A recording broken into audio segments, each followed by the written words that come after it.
Muy buenas tardes a todos, soy Andrés Herrera y les doy la más cordial bienvenida y recepción a cada uno de ustedes que están participando en este evento online que se ha organizado por Estado Diario, por Legal Trust y también por Ander Consultores Abogados para abordar los desafíos para el ámbito de la protección al consumidor que ha supuesto esta pandemia del COVID-19.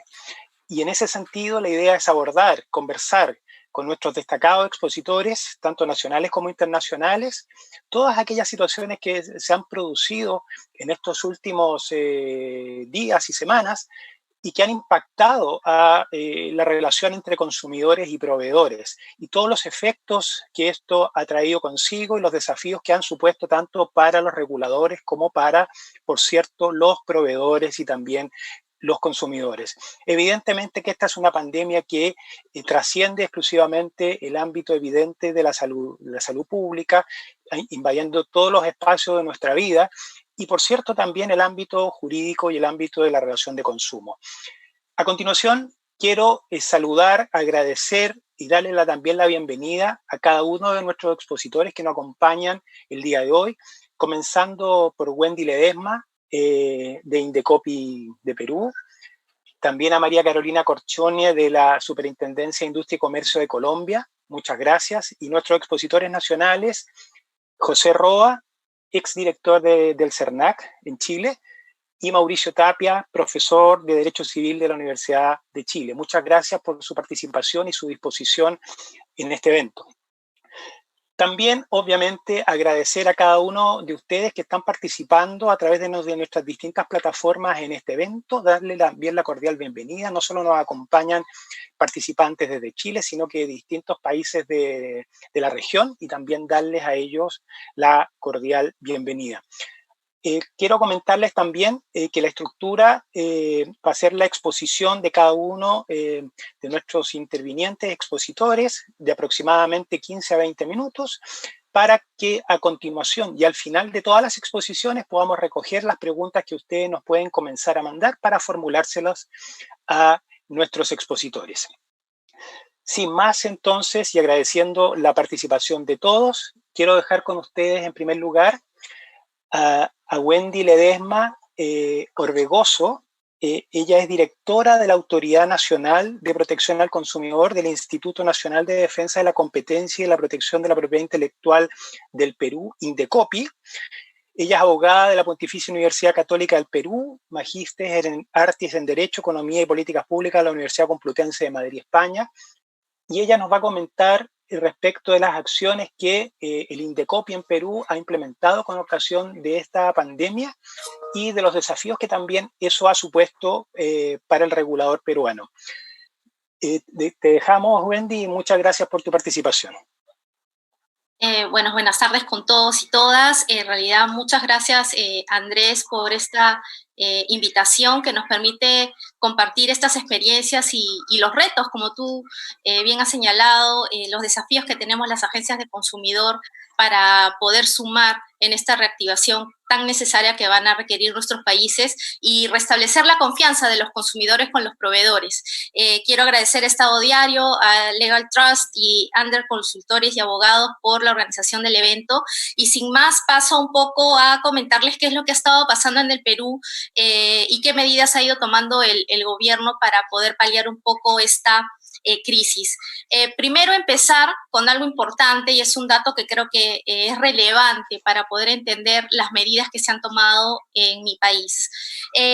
Nosotros tenemos un 70% de informalidad, ¿no? Con lo cual, evidentemente, poder tener una presión regulatoria sobre ese 30%, pues nos tiene o nos exige, evidentemente, hacer un análisis de ese impacto regulatorio que tenemos en las empresas y que ya son formales, pero también qué incentivos vamos a dar, qué flexibilidad para que ese 70% de informalidad vaya reduciéndose, ¿no? En este escenario nos agarra el COVID, ¿no? Y evidentemente hay un 70% de informalidad y que no solamente impacta en los proveedores o estas personas que están haciendo acciones o actividades informales, sino en los consumidores, en los ciudadanos y ciudadanas que evidentemente buscan ese tipo de ofertas porque es la única a la que pueden acceder, ¿no es cierto? En muchos casos, ya que en algunos casos son restrictivos, como por ejemplo podría ser los servicios financieros, ¿no? Porque claro, no han hecho un historial crediticio y no pueden incluirse dentro del sistema. Entonces, atendiendo a este panorama, las primeras medidas que se tomaron, y esto creo que es de conocimiento de todos, fueron muy drásticas. En el Perú hubo un periodo de aislamiento social obligatorio en el cual solamente se consideraron algunas actividades como servicios esenciales que podían realizarse, lo cual ya implicaba una gran presión que debía soportar nuestro mercado. Es así que solamente lo que responde a alimentos, medicamentos, servicios de salud y servicios financieros y servicios públicos eran los únicos que podían continuar realizando actividades económicas. Los demás debían paralizarse. Con el tiempo, ya vamos en el día 38 de este aislamiento social obligatorio, que aparentemente se va a extender por 2 semanas más. Terminaba este domingo 26, se ha liberado algunas otras actividades, entre ellas la textil para la fabricación de las mascarillas y de algunos implementos médicos que evidentemente se requieren en las instituciones médicas para poder garantizar un adecuado, ¿no es cierto?, vestimenta y protección para los personal médico y de enfermería y administrativo, pero a la par también el Estado tuvo que tomar algunas decisiones duras que impactan directamente a los consumidores. E impactan directamente a los consumidores, especialmente a los vulnerables o a los que no estaban incluidos. Lo primero de ello es que se tomó como decisión que el Ministerio de Trabajo iba a otorgar un bono de 380 soles, estamos hablando de aproximadamente, por poner un número, $100 aproximadamente, para aquellas personas que no ganaran más de 600 o 700 dólares. Este bono adicional evidentemente era para poder brindarles liquidez, ya que al momento de la paralización de la gran número de actividades, muchas de ellas perdieron el trabajo y evidentemente no iban a recibir ningún tipo de salario. Obviamente también pensando, ¿no es cierto?, en los trabajadores independientes que eran los más afectados y que estaban impedidos de realizar algún tipo de actividad. Otra medida interesante fue la del Ministerio de Inclusión Social, en el cual otorgó también un bono de aproximadamente $100 para poblaciones vulnerables, en este caso personas que ya no estaban recibiendo otro tipo de beneficios sociales, podían ser incluidos en este padrón para poder recibir ese dinero. Ya vamos en la segunda etapa de entrega de este bono. Y adicionalmente, una medida que se tomó en estos últimos días es asignar un bono rural de aproximadamente $200 para poblaciones pobres y pobres extremos en el área rural y que se dediquen al agro, porque nuevamente, ¿no?, por las restricciones de circulación también que existen en el país, pues mucha de la producción agrícola no está circulando en condiciones normales y estas personas están enfrentando graves pérdidas, además obviamente de no poder cumplir con algunos deudas o obligaciones en el sistema financiero. Estas medidas, ¿no?, estos bonos, ¿cómo es que impactan al consumidor? Como les decía, hay un gran sector de población que no estaba incluido necesariamente en el sector financiero y estamos hablando que son nuevos consumidores que van a comenzar a utilizar los servicios financieros. Así que el primer reto que tiene el Perú aquí es, primero, ¿no?, cómo vamos a flexibilizar, hacer más accesible los servicios financieros, los contratos, cómo vamos a poder en esta etapa en la cual no podemos tal vez mantener tanto contacto, comunicación o cercanía con las personas, cómo es que vamos a flexibilizar esas condiciones para que sean mucho más transparentes y las personas sepan cómo es que tienen que utilizar una cuenta de ahorros o la cuenta corriente, o si le dan una tarjeta de débito, ¿no es cierto?, o si son transferencias para sacarlas en un cajero. Son cosas que tal vez para nosotros en el día a día ya lo manejamos, pero estas personas no necesariamente han sido incluidas y por tanto es la primera vez que van a utilizar estos servicios. A la larga, cuando estas personas puedan utilizar más estos servicios, evidentemente van a tener un historial, eventualmente el sistema financiero va a poder hacer un mejor diseño y apuesta en innovación por productos nuevos, ¿no? Pero mientras que se va construyendo esa información y esa data, estamos hablando de que existe un gran reto para que estas personas realmente no sientan que existe transparencia en las condiciones de estos servicios y evidentemente también les son accesibles. Y hay que tener en cuenta que en estas poblaciones rurales, especialmente donde van a recibir este bono, se presentan la mayor cantidad de personas que hablan lenguas originarias, que en el Perú son más de 40. Entonces estamos hablando que es un reto muy grande que vamos a enfrentar allí.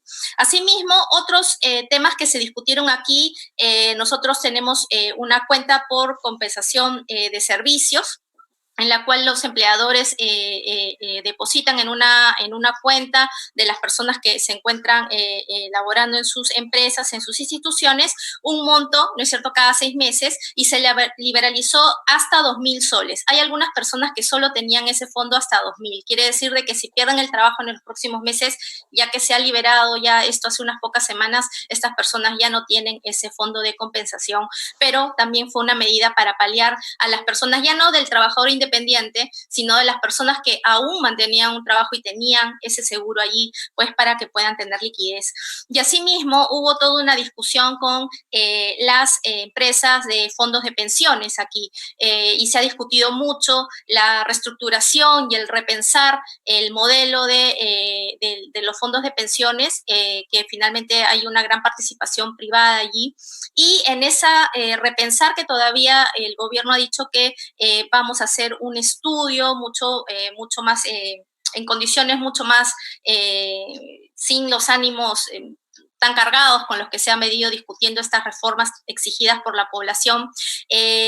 Lo que se ha permitido es liberar hasta 2.000 soles de las personas que cuenten con fondos, siempre y cuando la última fecha de aporte ha sido en febrero de este año. Quiere decir que en muchos casos personas que ya habían perdido el trabajo y que también adicionalmente van a poder acceder a este monto, que también les permite una liquidez. Ahí los problemas que se han estado presentando, tanto en las transferencias que les contaba como en estas liberaciones de los montos, es algunas comisiones y cargos que alrededor, nosotros como Indecopi hemos permitido un reporte ciudadano, que es un reporte, una aplicación donde los ciudadanos de forma gratuita pueden reportarnos conductas que son prohibitivas del código, y hemos recibido hasta la fecha más de 7.500 reclamos o reportes ciudadanos, y solo en servicios financieros estamos hablando que son más de 3.000, y en ese mapeo de estas conductas que los consumidores reportan que no están de acuerdo, es que se le están haciendo cobros y cargos de comisiones o gastos que no reconocen, ¿no? Allí también creo que es una gran oportunidad para no solo el sistema financiero, sino en realidad todos los proveedores, por un tema ya sea por la finalidad o la naturaleza de esa transferencia que está haciendo el gobierno, como también un tema hasta reputacional, no poder evaluar, ¿no?, qué tanto impacto tiene el dejar o no dejar de cobrar ese tipo de comisiones, para que finalmente se pueda lograr el objetivo del Estado, es que estas personas tengan liquidez y no se esté priorizando por ahí que el pago de alguna deuda que tengan los consumidores. Otro tema importante es el tema de servicios públicos. En el tema de servicios públicos, por ejemplo, la electricidad, el gas y las telecomunicaciones se dieron facilidades de pago hasta de 24 meses. En el caso de las telecomunicaciones solamente han sido de 12, pero en lo que estamos hablando, gas y electricidad, podemos prorratear la deuda hasta en 24 meses. Y algo interesante que salió en la norma es que antes la lectura de los suministros pues era presencial, y ahora más bien se va a sacar un cálculo del uso de o consumo de estos servicios en los últimos 6 meses, ¿no? Entonces, allí también se dan algunas flexibilidades para que evidentemente el consumidor también tenga predictibilidad de cuál es finalmente va a ser el monto que va a terminarse de cargar.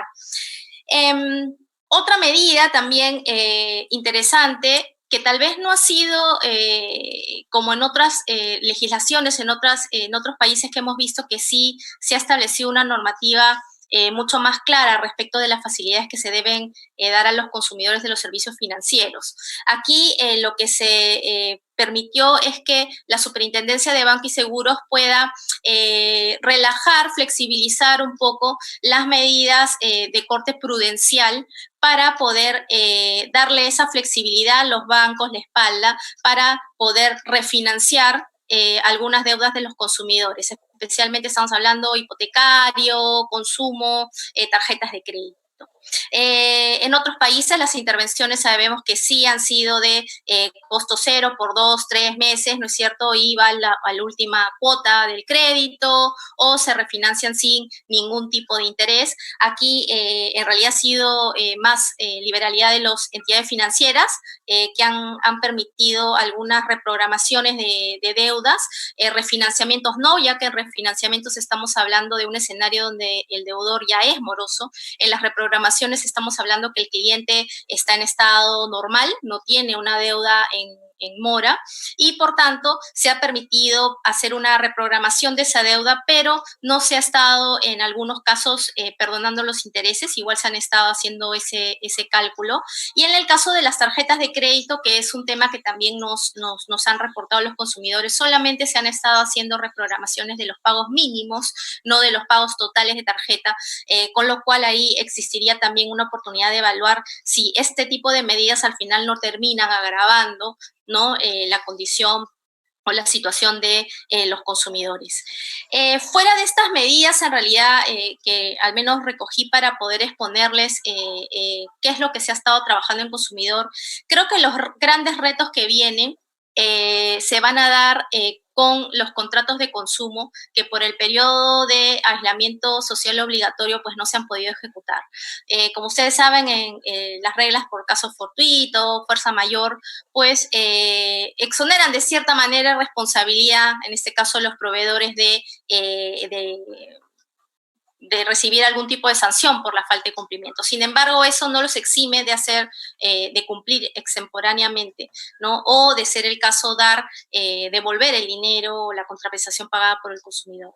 Sin embargo, yo creo que ahí las agencias de consumidor tenemos un reto muy grande, ¿no? Para poder pensar también los impactos, ¿no es cierto?, de nuestros órganos resolutivos al momento de poder decidir sobre estos contratos de consumo, los conciertos que no se van a poder dar, los servicios de transporte aéreo que se van a quedar en el aire, sea en el periodo de aislamiento social obligatorio como también los que se han programado hacia futuro. Por ejemplo, están llegándonos ya reclamos sobre promociones que tenían de colegio, del último año del colegio, que tenían programado viajar para julio, para octubre, y que obviamente por la crisis mundial pues ya no quieren tomar este servicio, ¿no? Entonces, en realidad, uno de los sectores más afectados va a ser el sector turismo, sector artístico, cultural, el sector de transporte aéreo, que ya en algunos países se ha adoptado, se ha tomado la decisión de hacer un rescate, ¿no? Algunas aerolíneas. Creo que allí va a exigir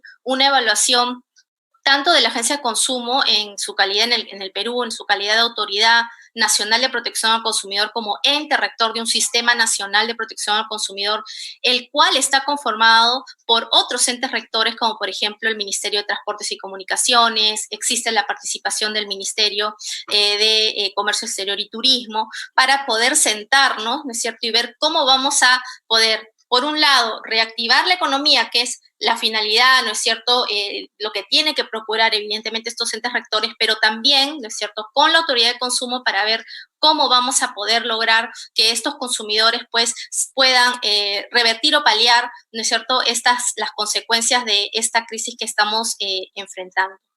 Creo que allí este tipo de espacios, ¿no?, como también los que llevamos a cabo en los foros de agencias de consumidor. Yo sé que tal vez María Carolina comentará un poco la actividad intensa que tenemos y que es muy buena, y ahora que están liderando ellos la presidencia de ICPN, respecto de todos los estudios que estamos haciendo en diversos sectores, y contarles que a nivel de agencias de Iberoamérica, nosotros hemos evidentemente siempre cooperado entre nosotros, compartido información, las mejores prácticas para obviamente con eso implementarlas en nuestros países y poder proteger a nuestros consumidores. Pero a nivel del Foro Iberoamericano de Agencias de Consumidor, que es el FIAC, ahora más que nunca hemos evidenciado que la cooperación es más que importante en estos momentos.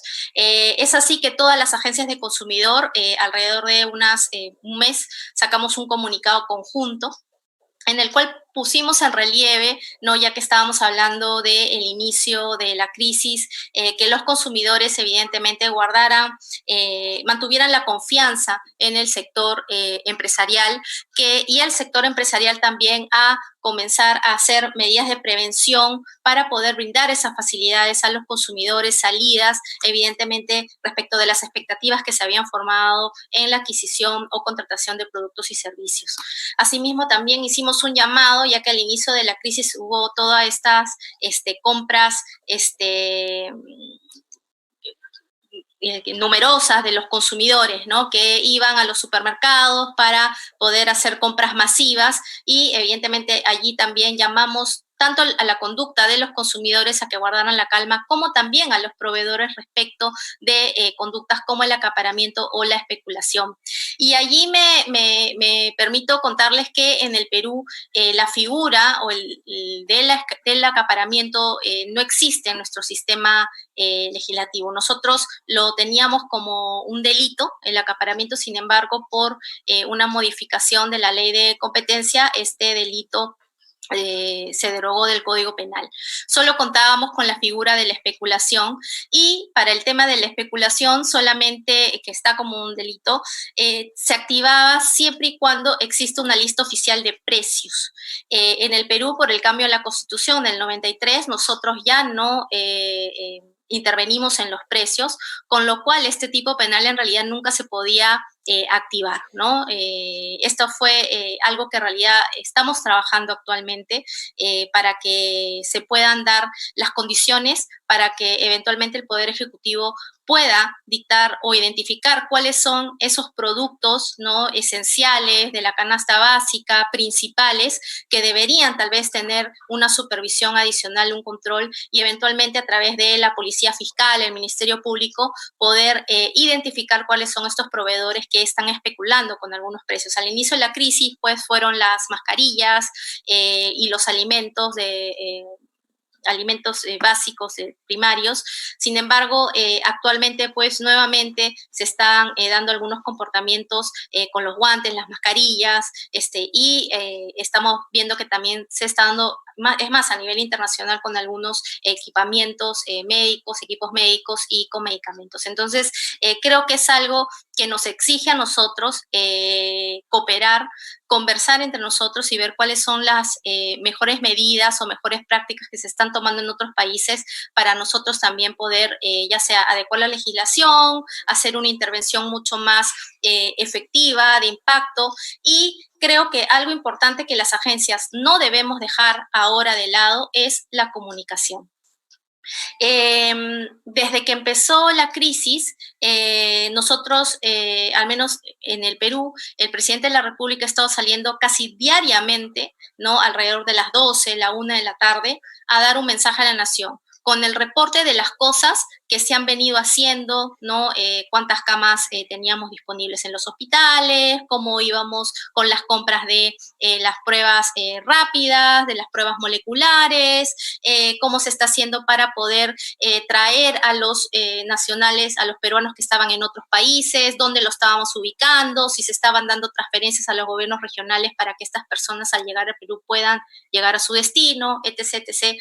Y eso evidenció, por los altos ratings que han tenido, de que las personas necesitan información, y necesitan información en un formato sencillo, simple. Y creo que las agencias de consumidor, con la cercanía que tenemos a la población, creo que nos llama, ¿no es cierto?, a poder trabajar bastante material al respecto, ¿no? Y es así como también en la línea, ya sea en una línea de apoyar en el Sistema Nacional Integrado con el perfeccionamiento de intervenciones o regulación, o también desde la línea de la supervisión y eventualmente encauzamiento de algunos procedimientos administrativos sancionadores. La otra línea que no se puede dejar de lado es la de la educación y prevención.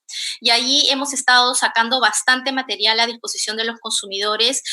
Justo se dio la ocasión de que también estábamos sumándonos a una campaña de ICPM, ¿no es cierto?, que también se volcó a todo el tema del COVID y ha tenido muy buena llegada hacia los consumidores porque necesitas información. El mensaje ha sido claro de no estar utilizando canales que no sean los oficiales, ¿no? De no estar compartiendo información que no es real, compartamos la información que es real. Y ahí yo creo que hay una gran oportunidad y deber del posicionamiento de las agencias de consumidor en comunicar, salir inmediatamente a comunicar cuáles van a ser esas acciones. Para finalizar, ¿cuáles son los desafíos que todavía están pendientes en el Perú? Pues ver qué vamos a hacer con estas relaciones de consumo para sectores no regulados, ¿no? Actualmente, por ejemplo, el Ministerio de Educación está trabajando una norma para poder un poco brindar mayor transparencia para los servicios educativos privados, que la supervisión la tiene encargada el INDECOPI. Entonces, allí va a ser importante trabajar la regulación, pero en estos aspectos estamos hablando de que es un servicio público, ¿no es cierto? Que es cierto, lo pueden prestar privados, pero en temas de calidad y eventualmente de, si es que el Ministerio de Educación lo decide, en un tema de pricing, ¿no es cierto?, de transparencia de costos, pues ellos pueden intervenir. Sin embargo, existen otros tipos de sectores, productos, ¿no es cierto?, mercados, proveedores que no tienen necesariamente un ente rector que regule algún mínimo de la calidad o algo, o simplemente es negociación directa con el consumidor. Ese escenario que en algunos países como España, ya lo hemos visto, Argentina, ya están sacando alguna regulación. Es el tema pendiente que venimos trabajando actualmente en el INDECOPI. Hace 2 semanas el Congreso delegó facultades legislativas al Poder Ejecutivo y una de las materias a tratar es la protección al consumidor. Así que allí estamos trabajando para poder brindar y mantener, ¿no es cierto?, generar los incentivos correctos para que se mantenga esa confianza en el mercado con los proveedores y los consumidores y evidentemente seguir en la línea de mitigar el impacto de la crisis en el Perú. No nos podemos, ¿no es cierto?, permitir normas que sean muy restrictivas o con un nivel muy alto, porque si no lo que vamos a incentivar es que aumente ya la informalidad. Estamos seguros que ese 30% ahorita ya es endeble y lo que buscamos ahorita es que más bien con estas medidas y eventualmente esta liquidez, estas personas que están entrando al sistema financiero, que se están incluyendo, eventualmente podamos tener luego de esta crisis, y evidentemente esto es a mediano o largo plazo, un escenario donde tengamos más actores formales, más oferta para los consumidores y evidentemente el cumplimiento de garantías mínimas que permitan a los consumidores seguir reforzando esa confianza en el mercado peruano y obviamente en las entes rectores que participamos del sistema nacional. Yo con esto los dejo y nada, estoy abierta a las preguntas que tengan a bien al final de la conferencia. Muchas gracias, Wendy. Muy completa e interesante tu exposición. Conocer la experiencia de lo que ha sido INDECOPI y en las medidas que ha adoptado respecto de esta situación, y podemos evidenciar, y probablemente todos nuestros expositores y también intervinientes van a darse cuenta que son situaciones comunes las que están enfrentando los distintos reguladores, no solo de la región, sino que del mundo, y ahí es muy importante lo que tú decías respecto de la coordinación conjunta de los reguladores y la atención probablemente a aquellos grupos de consumidores más vulnerables frente a la situación que nos está afectando. Así que muchas gracias, Wendy. Nosotros queremos reiterar y recordar que pueden hacernos llegar las preguntas tanto a la exposición de Wendy como a las que vengan a continuación a través de LinkedIn Live, YouTube y el chat que está donde se está transmitiendo este evento también en estadodiario.com. Y vamos a formular las preguntas al final de todas las exposiciones. Muchas gracias, Wendy, y a continuación entonces pasamos a la exposición de María Carolina Corchone Morales. Agradecerle también nuevamente su participación. Ella es superintendente delegada para la protección del consumidor de la Superintendencia de Industria y Comercio de Colombia. Ella es abogada de la Universidad Externado de Colombia y tiene una maestría en Derecho de la Universidad degli Studi di Roma de Italia. Ella también nos va a ilustrar respecto de cuál ha sido la experiencia de la Superintendencia de Industria y Comercio en el ámbito de la protección del consumidor en Colombia, probablemente hacer un contrapunto con lo que planteaba Wendy respecto a las situaciones que ha debido enfrentar el Indecopi y cuáles son también, a juicio de ella, que también ha estado participando en las instancias como el FIA, el ICPN, de la coordinación entre los distintos reguladores. Así que te entregamos la palabra, María Carolina. Muchas gracias. Buenas noches, Andrés. Muchísimas gracias a Estado Diario, a Andrés Consultores y Abogados, a Legal Trust y a mis compañeros de este conversatorio y a quienes están participando remotamente de este conversatorio por estar hoy aquí, pues discutiendo este tema tan interesante. Muchos han hablado de la competencia, de los mercados, pero finalmente quien está al final de la cadena es el que va a tener que soportar muchas de las medidas que se toma el gobierno, quien está padeciendo de las alzas de los precios.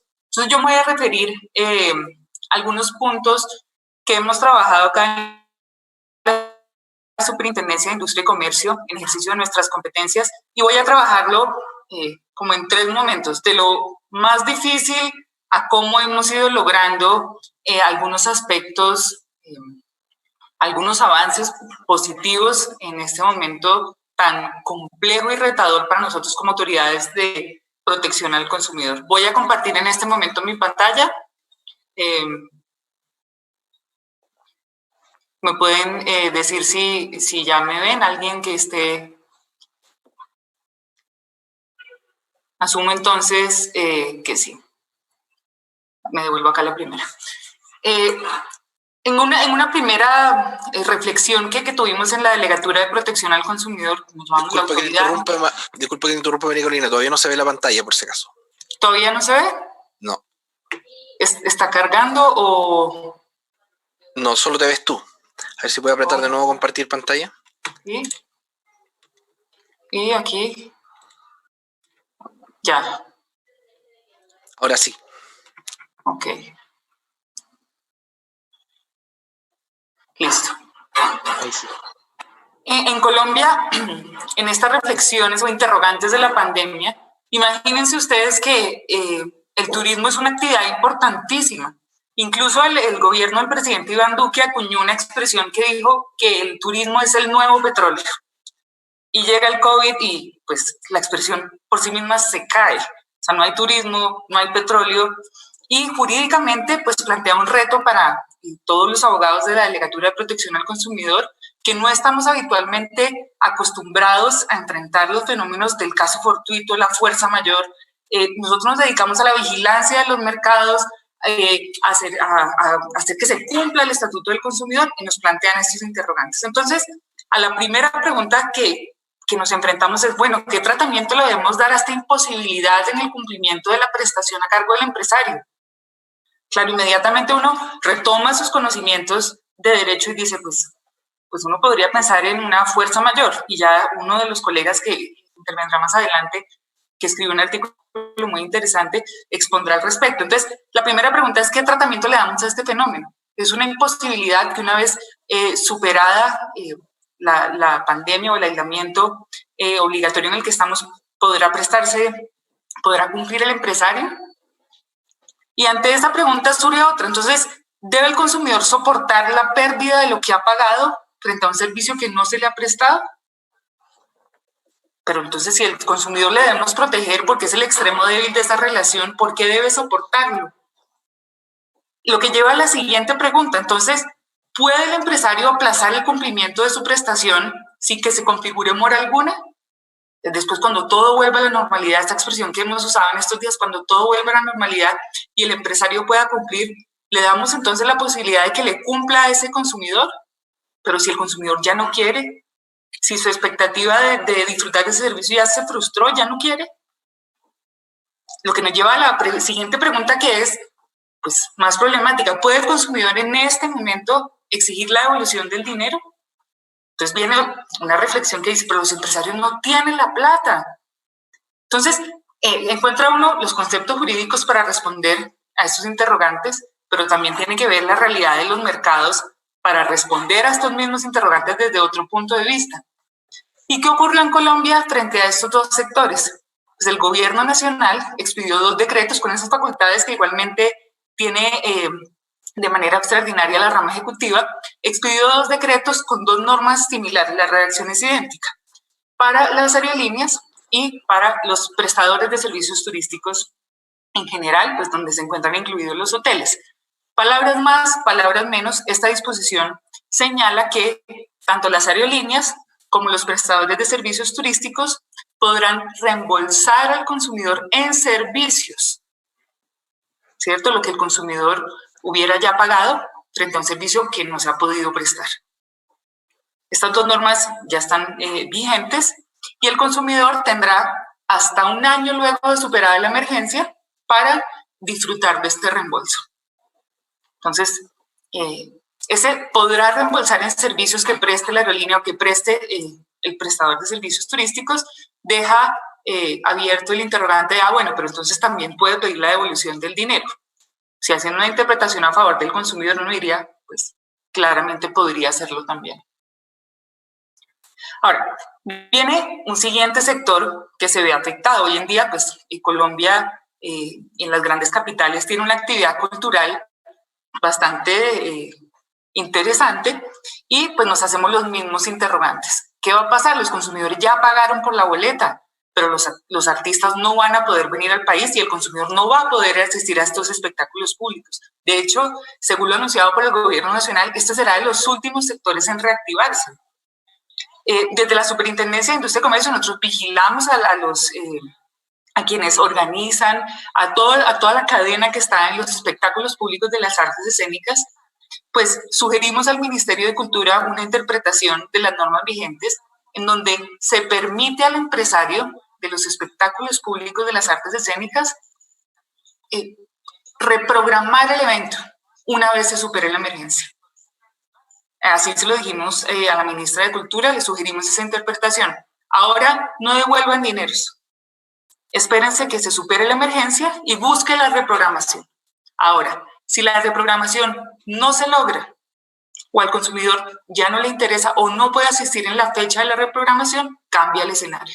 Podrán entonces solicitarse devoluciones de dinero y pues entraremos nosotros en ese acompañamiento al empresario para ver cómo se van a hacer esas devoluciones de dinero. Pero por el momento el empresario está facultado para reprogramar.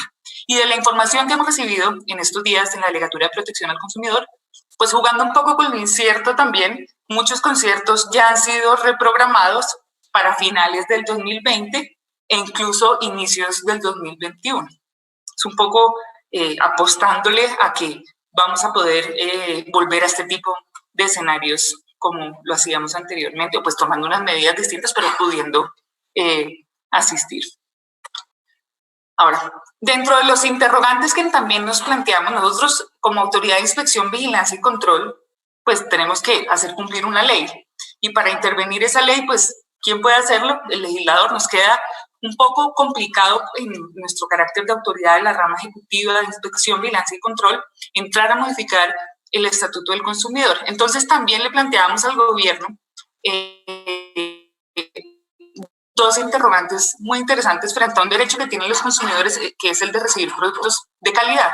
Y ante un problema de calidad, pues el consumidor puede hacer efectiva la garantía de ese producto. Entonces, pero imagínense ustedes que yo compré un computador en este momento, lo necesito urgentemente, todos necesitamos computadores. Pero en las normas colombianas, para hacer efectiva esa garantía, yo debo como consumidor dirigirme a quien escoja la cadena de producción y comercialización para hacer la reclamación. Puedo hacérsela verbal o escrita, pero en caso de que se la haga verbal o quiera ponerle a disposición el bien para que se efectúe sobre él una reparación, tengo que dirigirme físicamente ante este empresario para que él pueda hacer la reparación. En este momento pues, no podemos salir de las casas.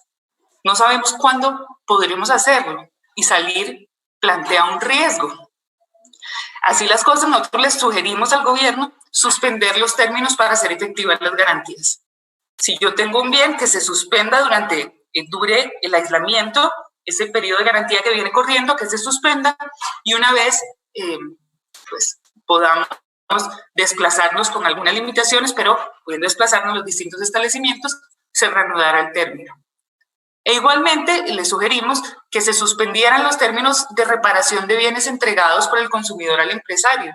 Muchos de los empresarios colombianos están cerrados en este momento y va corriendo el tiempo que ellos tienen para reparar y luego entregar al consumidor con ocasión de la efectividad de la garantía.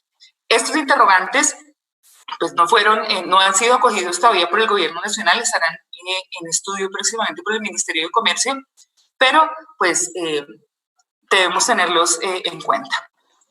Viene ahora otro interrogante de la pandemia frente al comercio electrónico. Me imagino que en sus países también el comercio electrónico está más dinámico que nunca en estos momentos, ¿sí? Pues es la forma casi que principal que tenemos en este momento de comprar cosas sin salir de la casa. ¿Qué hemos hecho? Pues hemos reforzado las obligaciones en materia de información, diga qué productos están o no están disponibles, cuál es el tiempo de entrega. Es casi que la pregunta más importante a resolver es cuál es el tiempo de entrega, porque es la queja más común que recibimos últimamente de la superintendencia es, pero yo pedí y llevo 8 días esperando, llevo 15 días esperando, porque no hubo un diálogo claro entre el empresario y el consumidor frente a ante este punto. Sin embargo, en la legislación colombiana hay un derecho propio al comercio electrónico que es el derecho de retracto. Yo hago la compra, bueno, el derecho de retracto tiene unas excepciones frente a los bienes perecederos y comidas preparadas, que es lo que más están comprando los colombianos en este momento, entonces ahí no nos preocuparíamos, pero compro otra cosa, compro una plancha de pelo. Y llega a mi casa y tengo 5 días para hasta 5 días para retractarme después de haberla recibido. Pero digo, me retracto, ya no quiero la plancha, igual estoy en mi casa, puedo andar como soy. Y resulta que para ejercer ese derecho, si bien el legislador no impone una obligación de justificar por qué ejerzo el derecho, sí le impone la carga al consumidor de devolver el bien. Entonces uno dice, pero para ejercer el derecho de retracto, entonces yo tengo que exponer al consumidor que salga para devolver, para enviarle al empresario el bien que compró. Entonces, ¿qué hacer con ese derecho? Es otra de las respuestas que estamos buscando. Y podría ser una pregunta superficial, ¿cierto? Los bonos de regalo.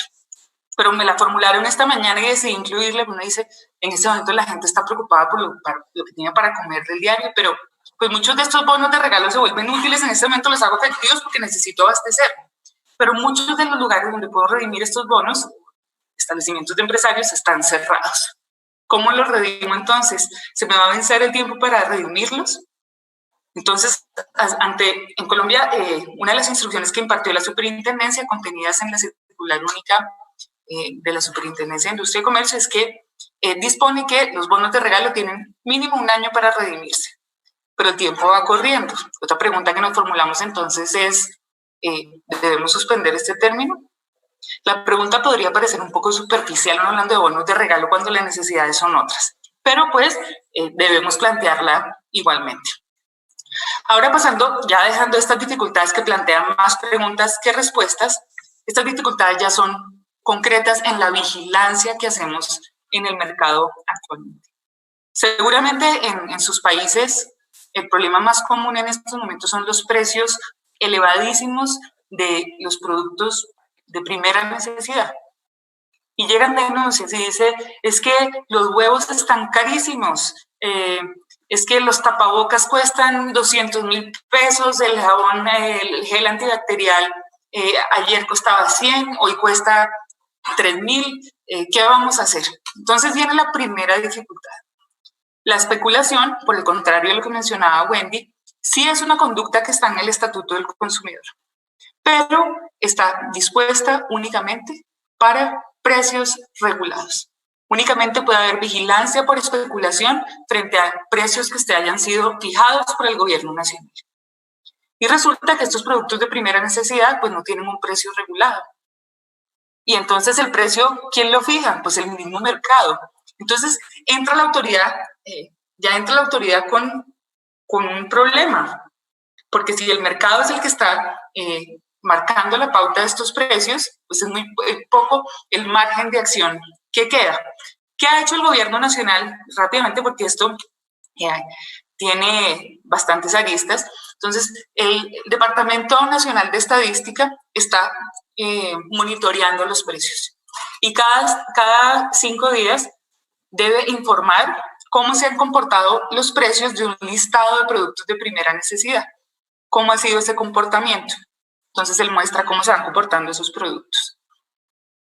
Y adicionalmente, le dice a la Superintendencia de Industria y Comercio y a las autoridades locales, les dice, bueno, ahora con esto que está ocurriendo, con lo que yo le estoy contando, pues vigile cómo están los precios, cómo se están comportando, para que usted, si ve algo inusual por fuera de esto que yo le estoy contando, dígale al gobierno nacional para que fije los precios.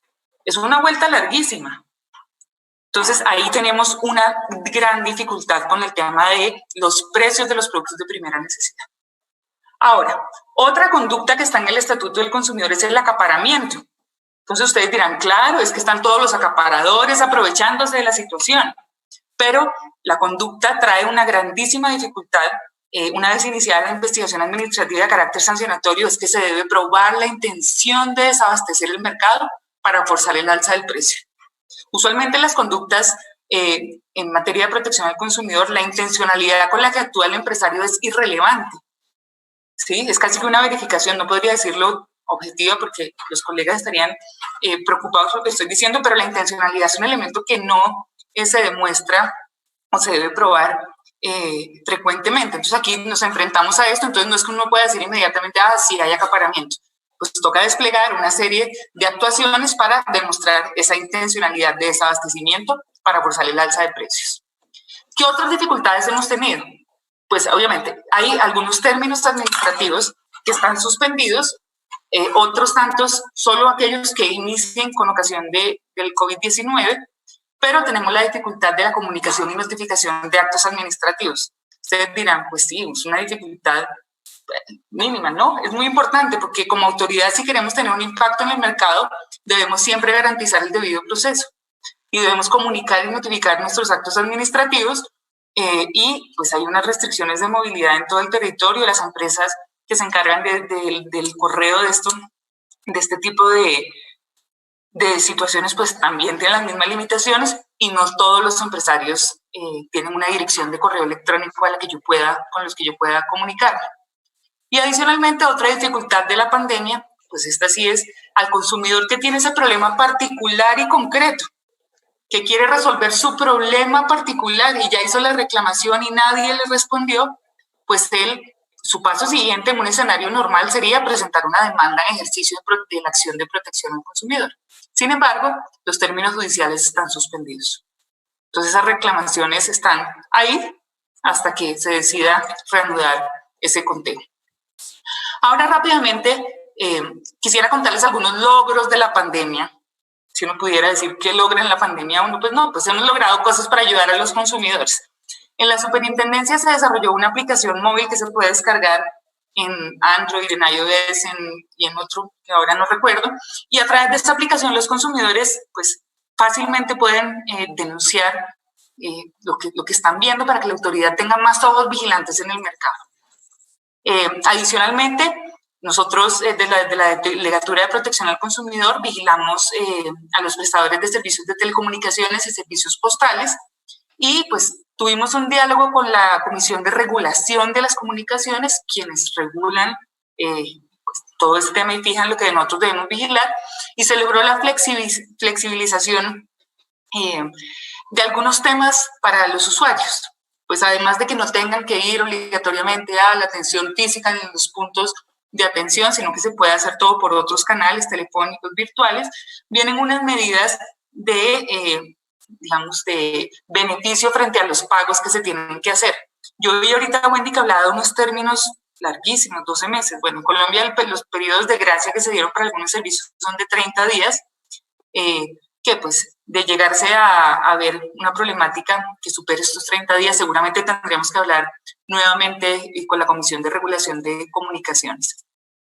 Adicionalmente, y eso sí fue iniciativa de los empresarios, en la superintendencia nosotros no vigilamos a los bancos que están vigilados por la superintendencia financiera. En ese sector salió una regulación con una serie de beneficios en cuanto a pues, periodos de gracia para realizar los pagos e intereses. pero tratándose de personas naturales y jurídicas que no son vigiladas por la Superintendencia Financiera y prestan dinero, pues hemos dialogado sobre todo estas nuevas formas fintech que cada vez son más famosas en Colombia, dialogamos con el gremio y nos contaron acerca de una cantidad de medidas y beneficios que están tomando en favor de los consumidores que vean algún problema para realizar sus pagos por las mismas dificultades que implica estar aislados en este momento. Otro logro que hemos tenido en Colombia es lograr articularnos con las autoridades municipales y regionales para coordinar la vigilancia en distintos temas, no solo en el tema de precios que mencionaba anteriormente, sino en el tema de información de precios, publicidad, prohibición de las ventas atadas, porque finalmente la autoridad en su localidad, en su municipio, en su departamento, es quien sabe cómo se comportan sus empresarios y puede luego contarnos a la Superintendencia de Industria y Comercio que tenemos competencia nacional para tomar las medidas que se dispongan. Igualmente hemos tenido una comunicación activa con las plataformas de comercio electrónico, Mercado Libre, Linio y otras que están acá en Colombia, para dar de baja anuncios comerciales engañosos que tienen proclamas que pues aluden a la cura milagrosa del COVID-19. De un ejercicio que hicimos con las plataformas, pues hicimos una orden de dar de baja esos anuncios que encontrara, pues se dieron de baja más de 2.000 ofertas con estos productos de estas categorías. Adicionalmente en Colombia, y me imagino que en sus países también, pues no solamente están las grandes superficies, sino que existe el tendero de barrio, el pequeño autoservicio que está en los barrios, en todas las ciudades de Colombia. Y les dimos una orden para que ellos, pues además conozcan las normas vigentes en materia de protección al consumidor, muchas veces distantes de este pequeño comerciante, y les dimos una orden para que se prevenga la comisión de conductas muy comunes en estos momentos como las ventas atadas, la información engañosa en materia de precio, los precios no se están informando, se informa únicamente al momento de pagar y el consumidor pues debe tener esta información disponible con antelación, entre otras medidas. Y por último, y ahí empato con lo que venía hablando Wendy, en el panorama internacional, Colombia en este momento, a través de la superintendencia, es el presidente de la red de agencias, de la red internacional de agencias de protección al consumidor, pues hemos hecho unas campañas de información dirigidas al consumidor para que evite engaños en este momento. Este es el escenario propicio para pescar al consumidor incauto, ofrecerles curas milagrosas, ofrecerles servicios que nunca se van a prestar. Y con el insumo de todos los países, pues estamos en esta campaña. Si ustedes siguen en Twitter a @ISPEN, en la página de ISPEN está la información de todos los países que hacen parte de esta red y qué mensajes estamos construyendo para evitar que el consumidor caiga en estas prácticas inescrupulosas que son tan comunes en estos momentos de confusión que muchos tenemos. Adicionalmente, pues a través del FIAC, también, como Wendy lo menciona, se suscribió una comunicación conjunta de todas las autoridades en el Comité de Políticas de Consumo de la OCDE, donde pues estamos los 3 países que están acá sentados aportando. Igualmente el tema de la necesidad de que las políticas públicas en materia de protección al consumidor se vuelquen a la protección de este consumidor que va a tener que estar enfrentado a cambios que nadie se esperaba, pues estamos todos trabajando en esto. Con esto pues les agradezco su tiempo, seguramente las medidas vendrán, cambiarán, vendrán decretos que nos darán pues una certeza como autoridad de inspección, vigilancia y control para proteger mejor a los consumidores. Muchas gracias, Andrés. Muchas gracias a ti, María Carolina, muy completa también tu exposición. Y efectivamente ahí se puede hacer un cotejo con la proactividad que han debido tener tanto las agencias del Perú, el Indecopi, como la Superintendencia respecto de los temas que han sido los más críticos y que indudablemente también se han presentado en nuestro país. Así que nuevamente agradecerte por tu intervención. Comentar que ya nos están llegando preguntas, tanto para María Carolina como para Wendy, y en ese sentido también invitar a todos los participantes a formular estas preguntas a través de los canales en que se está transmitiendo este evento, tanto en LinkedIn Live como en el sitio web de Estado Diario, como también en YouTube. Y en el caso de Estado Diario está el chat abajo de la pantalla.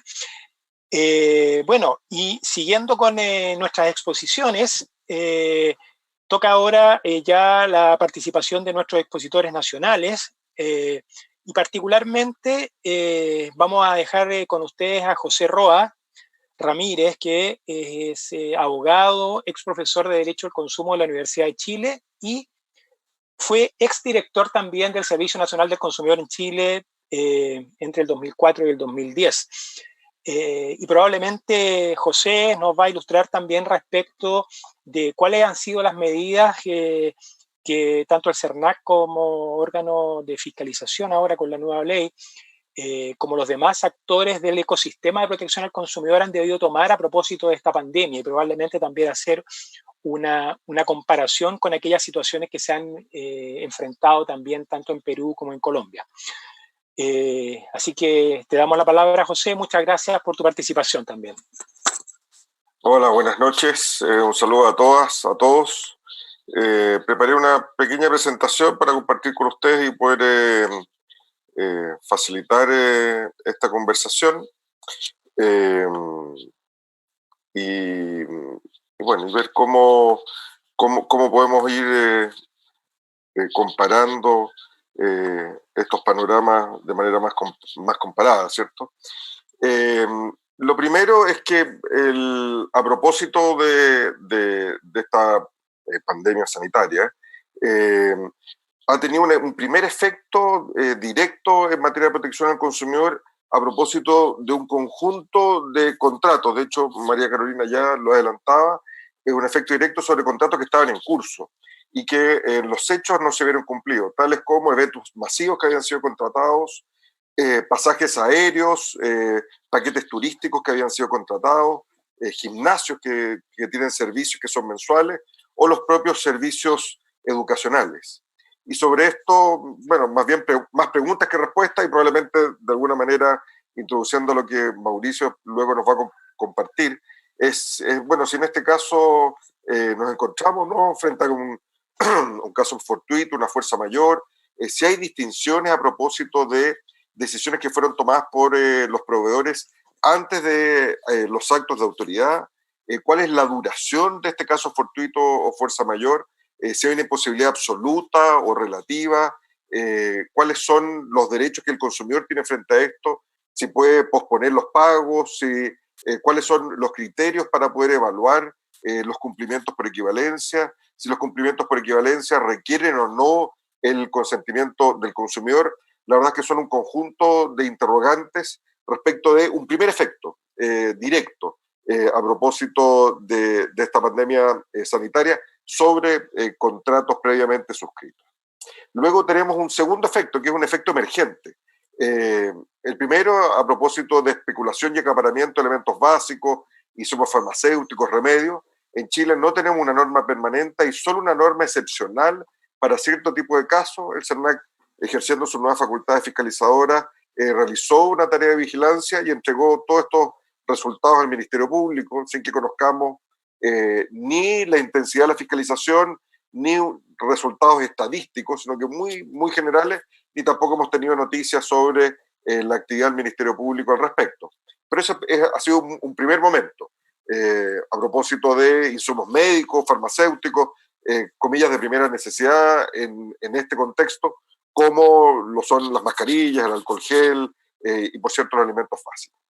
Luego tenemos un segundo efecto emergente vinculado con lo que nos permite tener esta conversación, que son los servicios de Internet. No solamente la conectividad a propósito del aislamiento ético, ¿cierto?, con nuestras familias, sino que también el teletrabajo, sino que también las personas que están en procesos educativos. Y eso también ha disparado los reclamos asociados a la calidad del servicio de Internet. De hecho, la Autoridad en Materia de Telecomunicaciones recientemente anunció cargos, es decir, el inicio de un procedimiento sancionatorio por decirlo en fácil, una sobreventa del servicio de Internet que va aparejado por una menor calidad recibida por los consumidores respecto a lo contratado. Luego hay un tercer efecto emergente que tiene que ver con las compras a distancia. Las medidas de aislamiento social exigieron o intensificar o iniciar a los consumidores en procesos de compra a distancia, con los efectos que esto tiene, a propósito de contratar a distancia y mirar por una imagen, no poder ver directamente los bienes y servicios, la confianza que uno deposita en estas empresas en que van a cumplir, el adelanto respecto a los pagos, como sucede en muchos casos, y también los reclamos asociados, como también nos adelantaba María Carolina, a propósito del ejercicio del derecho a retracto o incluso la garantía legal. Y finalmente algo que puede ser marginal, pero de importancia en una perspectiva más amplia de protección al consumidor, que es lo relativo a la protección de datos personales, a propósito de los datos médicos y las medidas de control. Si estas bases de datos existen, si hay autorización legal para utilizarlos o no, si hubo consentimiento del consumidor, cuáles son las finalidades que se le están otorgando a estas bases de datos. Escuchamos alcaldes que facilitarían bases de datos, a carabineros o fuerzas armadas que ejercerían controles de identidad a propósito de las limitaciones de la libertad de movimiento de las personas.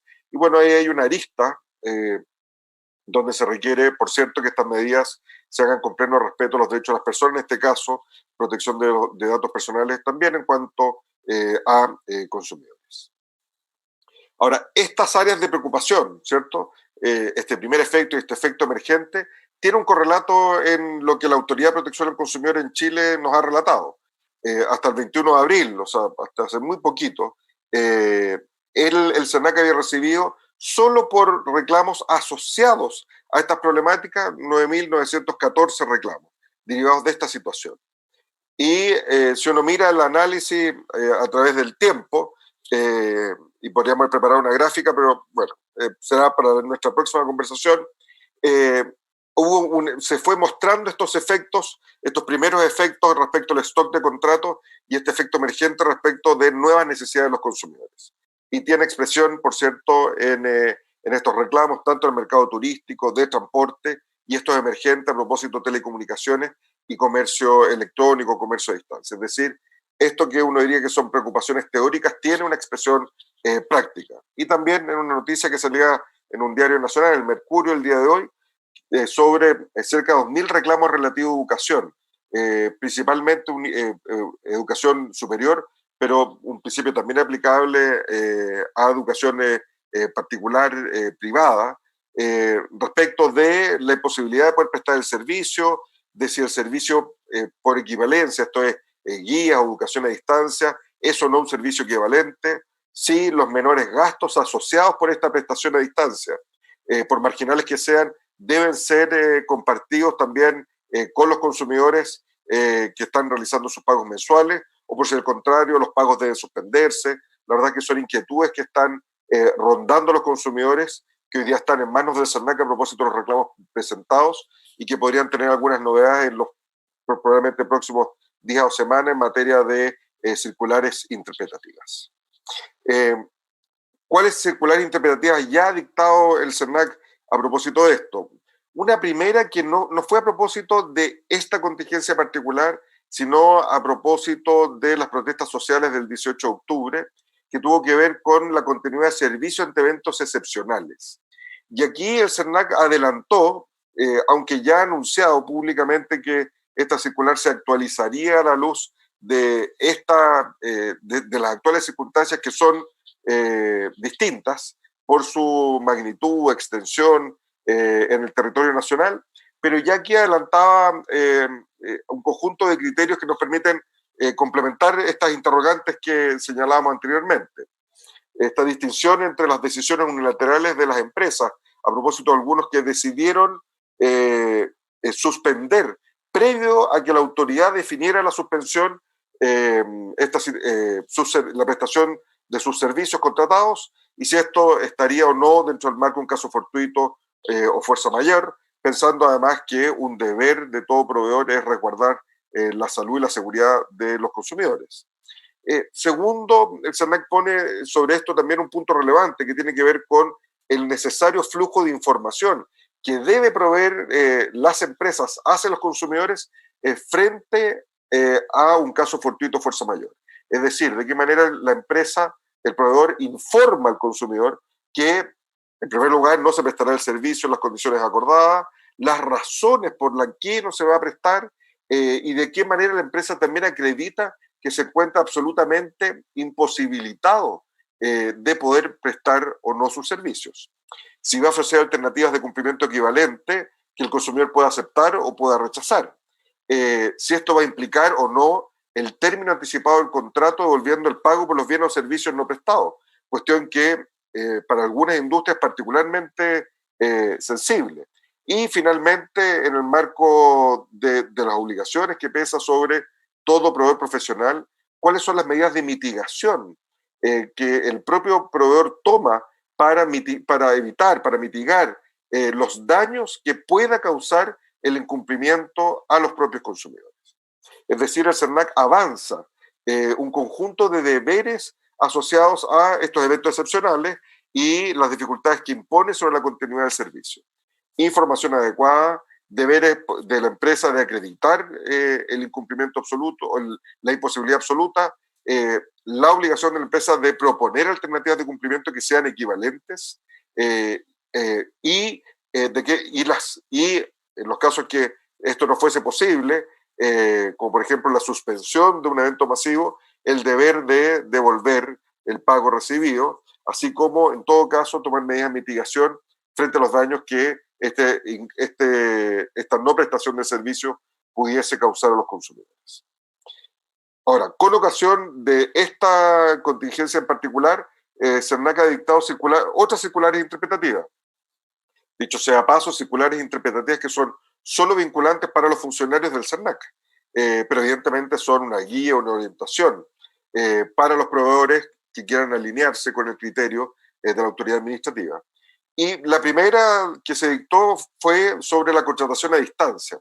El CERNAC ya había dictado una circular en esta materia y aquí enfatizó especialmente los deberes de información de los consumidores en esta materia, así como algunas materias vinculadas con la formación del consentimiento, especialmente en mercados donde no hay una práctica usual de contratación a distancia. Luego dictó una segunda circular sobre la suspensión de los plazos de las garantías legales, garantías voluntarias, garantías de satisfacción, durante todo el periodo de la crisis sanitaria, entendiendo el CERNAC o interpretando en consecuencia que estos plazos se encuentran suspendidos durante todo el estado de emergencia sanitaria, porque el razonamiento es que no puede obligarse al consumidor a exponer su salud, su seguridad para el ejercicio de un derecho, y por el contrario, el proveedor tampoco se encuentra hoy día en condiciones de poder facilitar canales de atención, en este caso presencial, para que los consumidores puedan ejercer sus derechos adecuadamente. Y finalmente, a inicio de esta semana, CERNAC dictó una nueva circular interpretativa sobre lo que denomina buenas prácticas de los proveedores frente a esta pandemia, estableciendo ciertas orientaciones de fortalecer canales y trámites digitales, de manera de que los consumidores no se vean obligados a asistir a recintos cerrados que puedan exponer su propia seguridad, establecer horarios flexibles precisamente pensando en estas dificultades de los consumidores y también horarios exclusivos para aquellos consumidores que están en situaciones de mayor vulnerabilidad. Establecer, por cierto, medidas de higiene y distribución de espacios que permitan a los consumidores un consumo seguro. O sea, no es razonable pasillos estrechos y aglomeración al interior de un local, eso es completamente incompatible con la seguridad en el consumo. Y, en consecuencia, normas para un relacionamiento seguro con los propios consumidores. Finalmente, en una de las circulares se menciona una circular que no ha sido dictada a la fecha, pero que la autoridad ha anunciado públicamente su dictación, que sería una circular interpretativa sobre el resguardo de la salud de los consumidores y medidas alternativas de cumplimiento, suspensión y extinción de las prestaciones frente a la pandemia. Eso está pendiente de su dictación y probablemente sería una actualización de lo que hizo en su momento respecto al 18 de octubre, donde probablemente va a recoger, a responder estas y otras interrogantes que se han manifestado en los reclamos de los propios consumidores.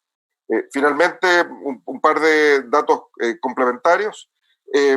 En Chile en particular tenemos un nivel de endeudamiento y de sobreendeudamiento que es particularmente sensible, que podría hacer que pasásemos de una crisis sanitaria a una verdadera pandemia social. Estos niveles de endeudamiento han ido en crecimiento y por lo tanto esto requiere una mirada adicional que el propio Congreso ha estado dando en la tramitación de proyectos de ley. Hemos visto hoy día la tramitación de proyectos que suspenden los cobros y el corte de servicios básicos de telecomunicaciones durante el estado de catástrofe. Se está discutiendo la suspensión de cobro en materia de deudas hipotecarias, normas especiales para evitar la especulación, el acaparamiento, el cobro de precios abusivos de mercadería, medicamentos y productos farmacéuticos esenciales que complementen estas normas que están vigentes solo para casos excepcionales y que son de antigua data y en consecuencia representan desafíos bastante concretos en materia de su interpretación. Entonces, en este marco, me interesaba poder hacer una visión panorámica sobre los desafíos en consecuencia en materia de protección al consumidor, particularmente en una perspectiva más bien de carácter nacional, y habiendo cumplido el tiempo, le cedo la palabra a Andrés para que luego Mauricio pueda retomar algunos de estos temas. Muchas gracias, José. Muy interesante también tu exposición y es obviamente muy también relevante darse cuenta que los efectos de esta pandemia evidentemente están excediendo el plano de de la relación de consumo entre proveedor y consumidor y se están extendiendo evidentemente a planos sociales, económicos y otros, y eso ha demandado una actividad legislativa también importante de todos los poderes legislativos de los distintos países para regular los efectos de eventuales incumplimientos derivados de la situación económica que puede afectar particularmente a los consumidores más vulnerables. Muchas gracias, José, por tu exposición. Y bueno, y vamos a continuar con nuestro evento y vamos a dar paso a la exposición de el profesor Mauricio Tapia. El profesor Mauricio Tapia es abogado y profesor de Derecho Civil de la Universidad de Chile, de la Facultad de Derecho de la Universidad de Chile, y él también ha escrito recientemente también sobre el caso Fortuito y probablemente se va a referir a la eventual configuración de esta pandemia como caso fortuito y los efectos que esa configuración puede traer consigo respecto de los contratos en actual ejecución, dentro de ellos los contratos de consumo masivo, por ejemplo. Bueno, antes de darle la palabra a Mauricio, reiterar la posibilidad de que nos puedan hacer preguntas. Estamos recibiendo bastantes preguntas para los distintos participantes y los instamos a que puedan, por las distintas plataformas, formularlas. Sin más, entonces dejamos la palabra al profesor Mauricio Tapia. Gracias, Mauricio. Muchas gracias, Andrés.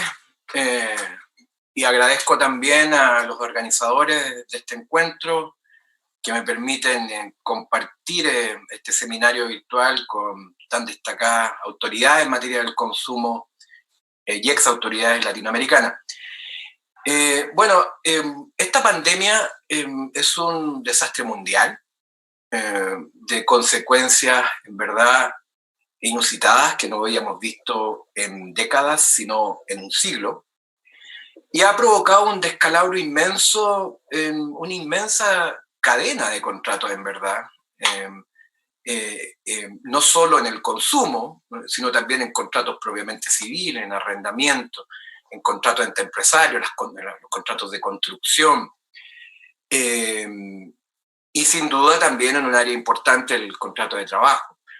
Ahora bien, lo que yo voy a tratar de explicarles es cómo se entiende en nuestro sistema continental el caso fortuito. Compartimos más o menos en todos los sistemas jurídicos latinoamericanos una misma noción y aproximación del caso fortuito.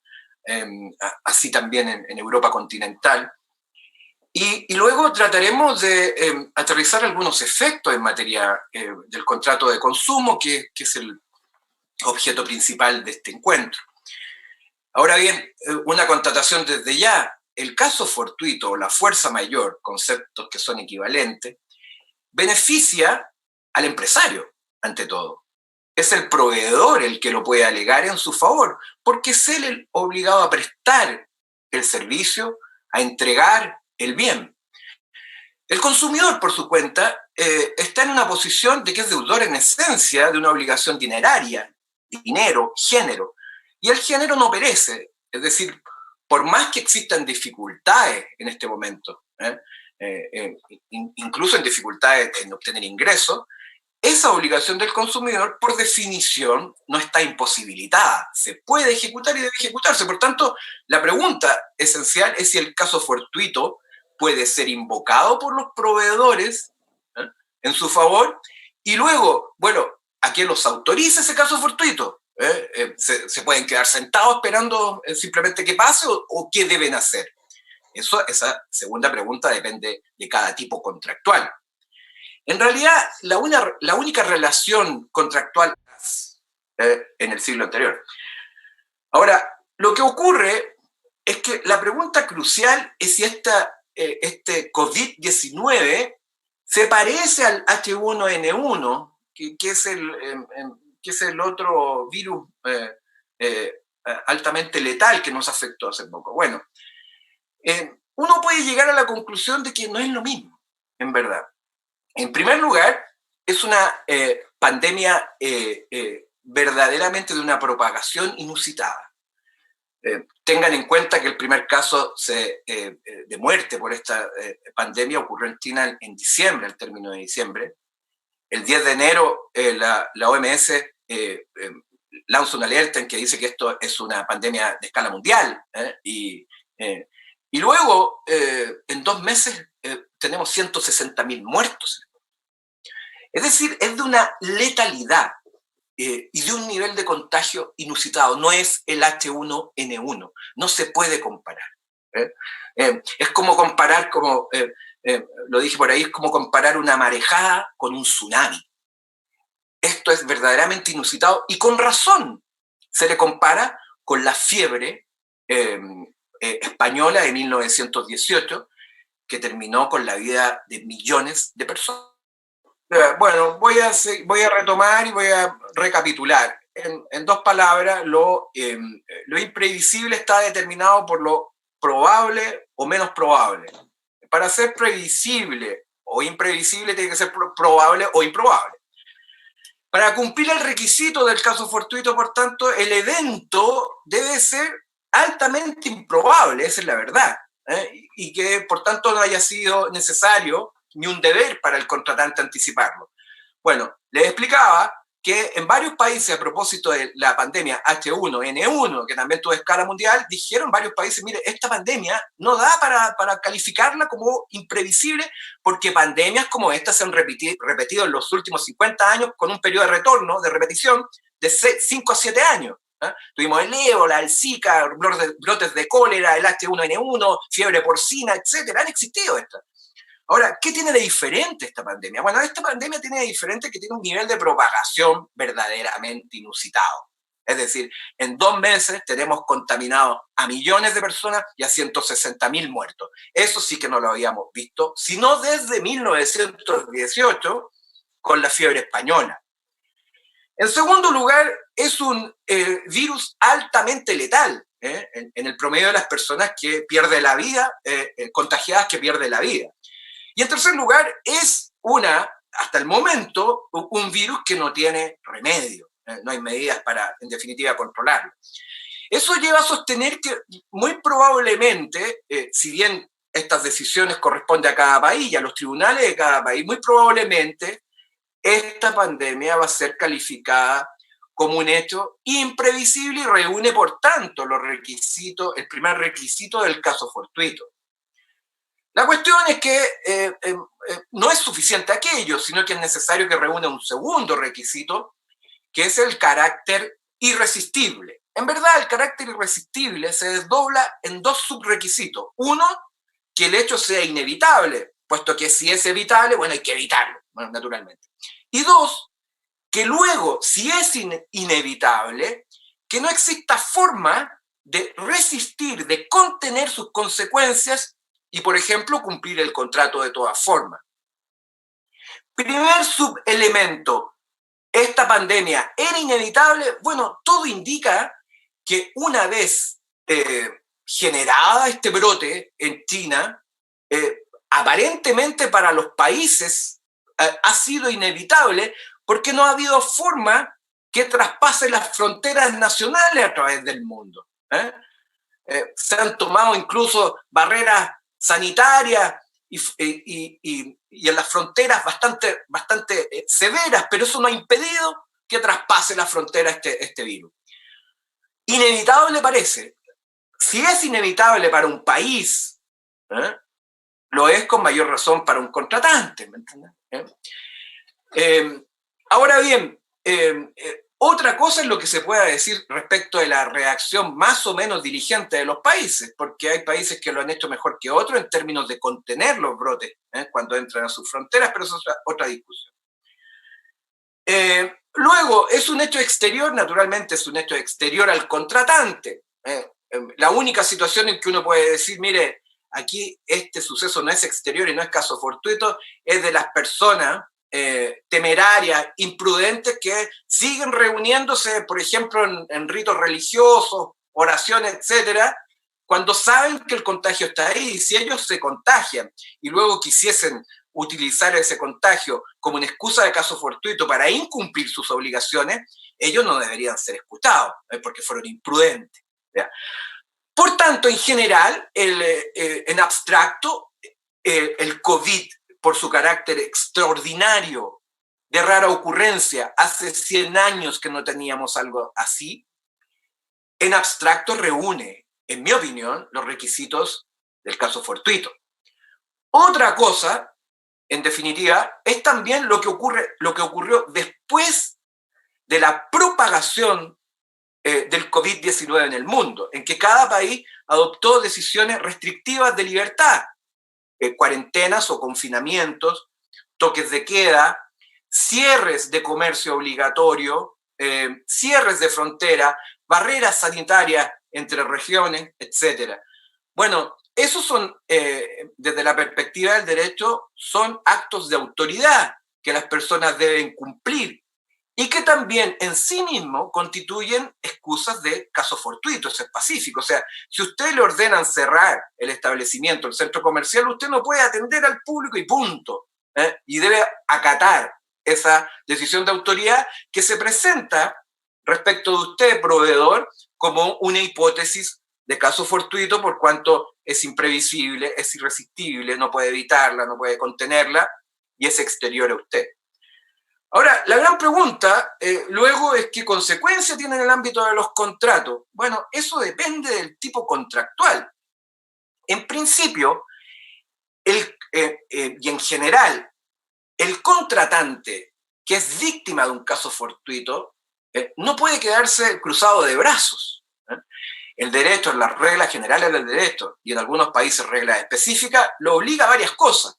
En primer lugar, obliga a notificar a su contraparte de que ha sido víctima de una hipótesis de caso fortuito, de que la pandemia le impide abrir el local, entregar el bien, o de que las decisiones de autoridad, en definitiva, disponen el cierre del establecimiento comercial. Informar oportunamente. Pero eso no es suficiente. Según también las reglas generales y algunos instructivos que hemos visto que las autoridades del consumo nacionales también han establecido, debe proponer y debe buscar formas de cumplimiento. El caso fortuito en muchas ocasiones no es una excusa absoluta y definitiva al incumplimiento, sino es solamente una excusa temporal que justifica el retardo en el cumplimiento. Los caminos están cerrados, los locales están cerrados, pero en algún momento se va a abrir ese local, se van a liberar los caminos y usted tiene que cumplir con la entrega del bien, por ejemplo. En definitiva, En la mayor parte de los casos, lo que va a ocurrir es que va a suspender la obligación del proveedor sin en definitiva, derecho a indemnización para el consumidor, porque le beneficia la excusa del caso fortuito, pero luego debe cumplir. Y en ese cumplir también debe mostrarse flexible conforme al principio de buena fe, poder, por ejemplo, restituir los pasajes cuando ya el viaje que iba a realizar el consumidor no tiene sentido, en el caso de los viajes, y luego, en definitiva, proceder al cumplimiento. En algunos casos también incluso ocurre que el cumplimiento no se hace imposible ni se retarda, y puede seguir el proveedor prestando el servicio. Ahora, un punto crítico, y con esto termino porque me estoy alargando demasiado, un punto crítico es lo que ocurre en un tipo de contrato de consumo que probablemente es el que tiene en desvelo a la mayor parte, al menos de los consumidores chilenos, que son los contratos de crédito. Crédito de consumo o crédito hipotecario. Lo que ocurre es que nuestro país, y esto es un foro internacional, tiene un problema grave. El Banco Central hace 2 meses indicó que el promedio de endeudamiento de las familias chilenas equivale al 74% de su ingreso mensual, es decir, 74% se va en pagar deudas anteriores. Y eso es gravísimo. Eso se debe a varios defectos chilenos. Los intereses son muy abultados. El anatocismo, es decir, la capitalización de intereses, tiene un periodo de 30 días bajísimo. Las comisiones y gastos, en definitiva, también aumentan. Son intereses encubiertos que aumentan los créditos. Bueno, y hemos transformado esos créditos en unas verdaderas bolas de nieve, y la gente vive con una bicicleta permanente en que gana para pagar. Ahora, ¿qué ocurre ahí? Es que el dinero no perece, ya lo dijimos, y en principio ellos deben seguir honrando esos compromisos. Lamentablemente no les beneficia el caso fortuito a esas personas, por más que sus ingresos hayan disminuido producto de esta contingencia. Y es por eso que los países han implementado, eso es un problema nacional, es un problema global también. Los países han ido implementando medidas tales como decretar la suspensión de cuotas de crédito durante el estado de catástrofe o de emergencia, 3 meses.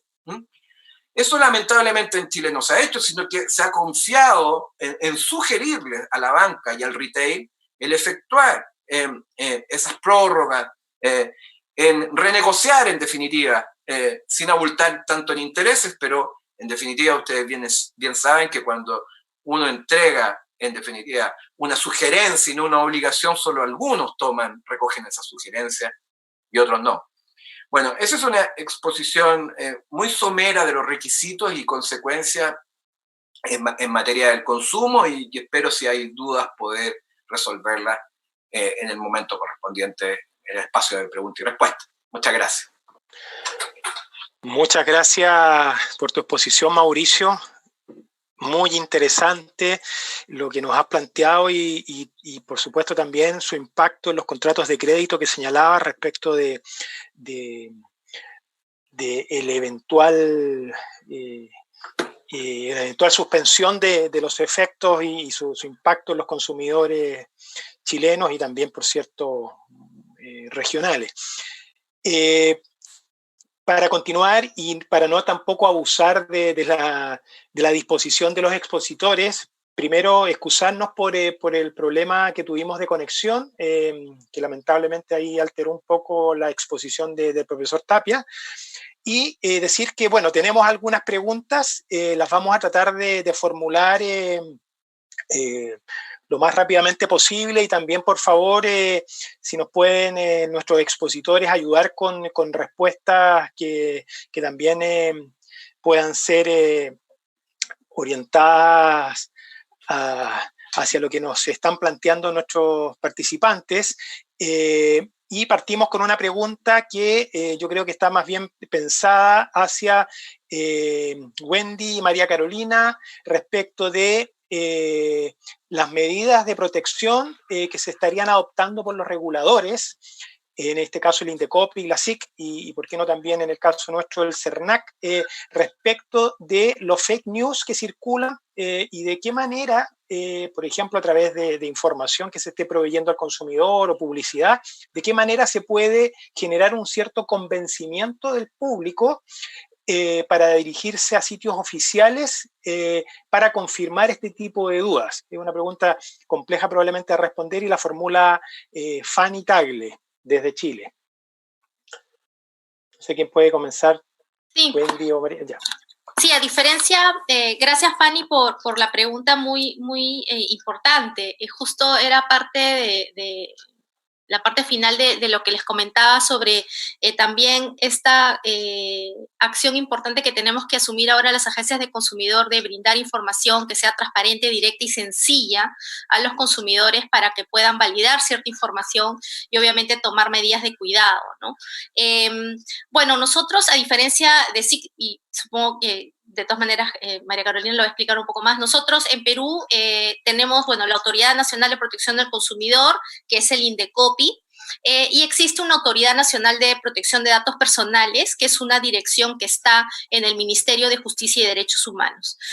Como la protección al consumidor se entiende como un sistema nacional integrado, todas las entidades coordinamos en el seno de un Consejo Nacional, pero también hacemos coordinaciones y articulaciones para poder tanto determinar intervenciones que pueden ser en el marco regulatorio como de temas de comunicación, ¿no? Y es allí que en coordinación con ellos nosotros hemos sacado bastante material en el cual hemos puesto en conocimiento de los consumidores que siempre vayan a los canales oficiales, que revisen bien la información, además que van acompañadas también con el tema de la saturación del uso del Internet, ¿no? Porque como bien señalaban los expositores hace un momento, evidentemente se ha propiciado el uso de canales remotos, ya sea para el trabajo, la educación, etcétera. Entonces, cuando uno comienza a saturar la red, evidentemente los servicios no se van a prestar de forma adecuada o como el consumidor tiene determinada expectativa. Entonces, se han hecho algunas coordinaciones, por ejemplo, con algunos en proveedores de streaming como Netflix, etcétera, para que tal vez la calidad se baje un poco de los videos, etcétera, para que no sature la red. Y también se ha acompañado con comunicación de los consumidores para que no estén compartiendo información que no esté validada, que no sea oficial. Y esa línea de la comunicación, ¿no es cierto?, en la que nosotros participamos como cara de los consumidores, también se está tomando a nivel de la presidencia del Consejo de Ministros. Hay un chat de coordinación en el cual están todos los DIRCOMs de todas las entidades del sector público, donde ellos coordinan previamente qué información sale de los canales para que en el momento que saca, por ejemplo, el INDECOPI una comunicación, todos podamos rebotarlo y compartirlo, ¿no? Asimismo, hemos tomado acciones que han llegado al nivel de, ni bien detectemos una información que es falsa, inmediatamente las entidades lo replicamos en nuestros portales diciendo, esta información es falsa, ¿no es cierto? Ubica la información oficial en este canal, ¿no? Y lo pueden ver, bueno, está a disposición en todos los canales que tenemos del Estado, pero si van a nuestra red, a nuestro canal oficial, que es Indecopi Oficial, en Facebook, en Twitter, en Instagram, o el portal oficial del Indecopi, van a ver que sale, ¿no?, información falsa, ¿no? Se hace la captura de pantalla de la información y se manda al link donde sí existe la información que es real, ¿no?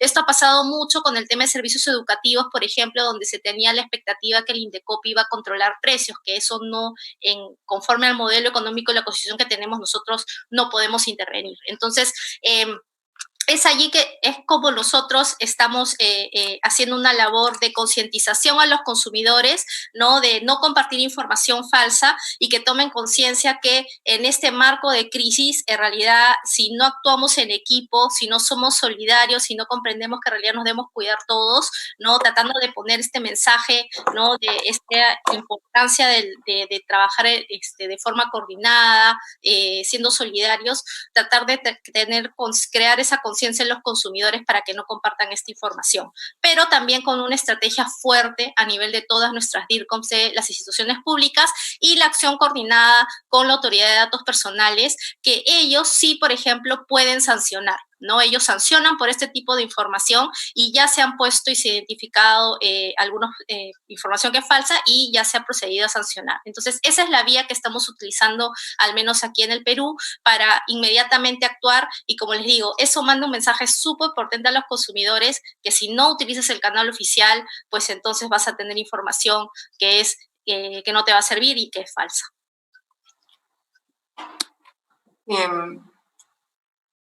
Yo no sé si tengo el micrófono abierto. Sí, María Carolina. Complementando un poco la intervención de Wendy frente a la pregunta que formulaban, evidentemente la información únicamente debe provenir de los canales oficiales para evitar fake news. Igualmente la Superintendencia de Industria y Comercio hace esa vigilancia continua de la verificación de datos y hechos que circulan en las distintas redes y los distintos medios de comunicación y que terminan informando a los consumidores. Pero adicionalmente, otra fuente de fake news en este momento que hemos evidenciado son los influenciadores. Hay un artículo muy interesante que en un periódico de circulación nacional en Colombia, que es El Tiempo, donde una periodista, si quieren buscar el artículo, de Cristina Vélez y se llama Celebridades o Parásitos. Ella empieza a hacer un recuento de cómo los influenciadores en este momento pues se quedaron sin oficio y tienen que reinventarse como nos estamos reinventando todos en la cuarentena, y han mutado los influenciadores a influenciadores científicos o falsos científicos que manejan datos médicos. Y hemos estado desde la superintendencia vigilando las redes sociales, viendo estos nuevos influenciadores de la falsa medicina y la falsa ciencia, donde por ahí entra todos los fake news que ustedes quieran. Recientemente tuvimos noticia de un caso, una celebridad colombiana ofreciendo una prueba rápida de detección del COVID-19. Esto, mejor dicho, o sea, uno ve esto en estos momentos y dice, de una vez lo quiero pedir, ¿dónde lo encuentro? Entonces, también, además de las fuentes de información oficial del gobierno, que son las únicas, que es la única fuente verídica de información, hemos volcado nuestra vigilancia ya no a los influenciadores de los productos de lujo, de esos productos que gustan tanto en las redes sociales, sino a quienes están ahora dando datos de la falsa medicina y la falsa ciencia. Gracias, Andrés. Gracias, María Carolina. Gracias, Wendy. Y continuando con nuestras preguntas, tenemos otra que está formulada por Camila Abela para María Carolina, particularmente, pero que yo creo que es una consulta que es transversal, digamos, a todos nuestros países, y que dice si es posible que el proveedor reembolse el dinero de una entrada que se ha adquirido, por ejemplo, en un evento, pero ya no en dinero, sino que en servicios. Es decir, que, por ejemplo, dada la suspensión, por ejemplo, de un servicio actual, se reembolse por un evento programado en el futuro que se acomoda a las preferencias del consumidor. Yo creo que en ese deber de concurrir a renegociar las condiciones de ese contrato que en este momento tiene esas dificultades en su cumplimiento, esa es una opción que si es aceptada por el consumidor y es ofrecida por el proveedor, pues no le veo ningún inconveniente. Ahí el proveedor pues tiene un riesgo que está asumiendo, es que pues no sabemos cuándo, ni qué servicios, ni qué tan oneroso será en el futuro prestar ese servicio, pero si lo ofrece el consumidor, no veo por qué no, a quien formula la pregunta y Andrés, no veo por qué no se pueda hacer eso. Así es, María Carolina. Muy certero tu comentario. Aquí hay otra pregunta que en este caso quiero derivársela a José, que está ahí, porque yo creo que también es una situación que puede afectar a consumidores en nuestros países, en distintos países, y dice, ¿cómo se está trabajando en este caso en Chile respecto, si él nos puede dar una opinión, respecto de los costos por servicio de boletería, las llamadas tiqueteras, digamos, en caso de que los consumidores soliciten el reembolso frente a la suspensión o postergación de ciertos espectáculos masivos, por ejemplo? Bueno, en la Autoridad de Protección al Consumidor, el CERNAC ha sido claro que el reembolso debe ser total de cara al consumidor, sin perjuicio de luego la relación que pueda tener la tiquetera con la productora. aguas arriba.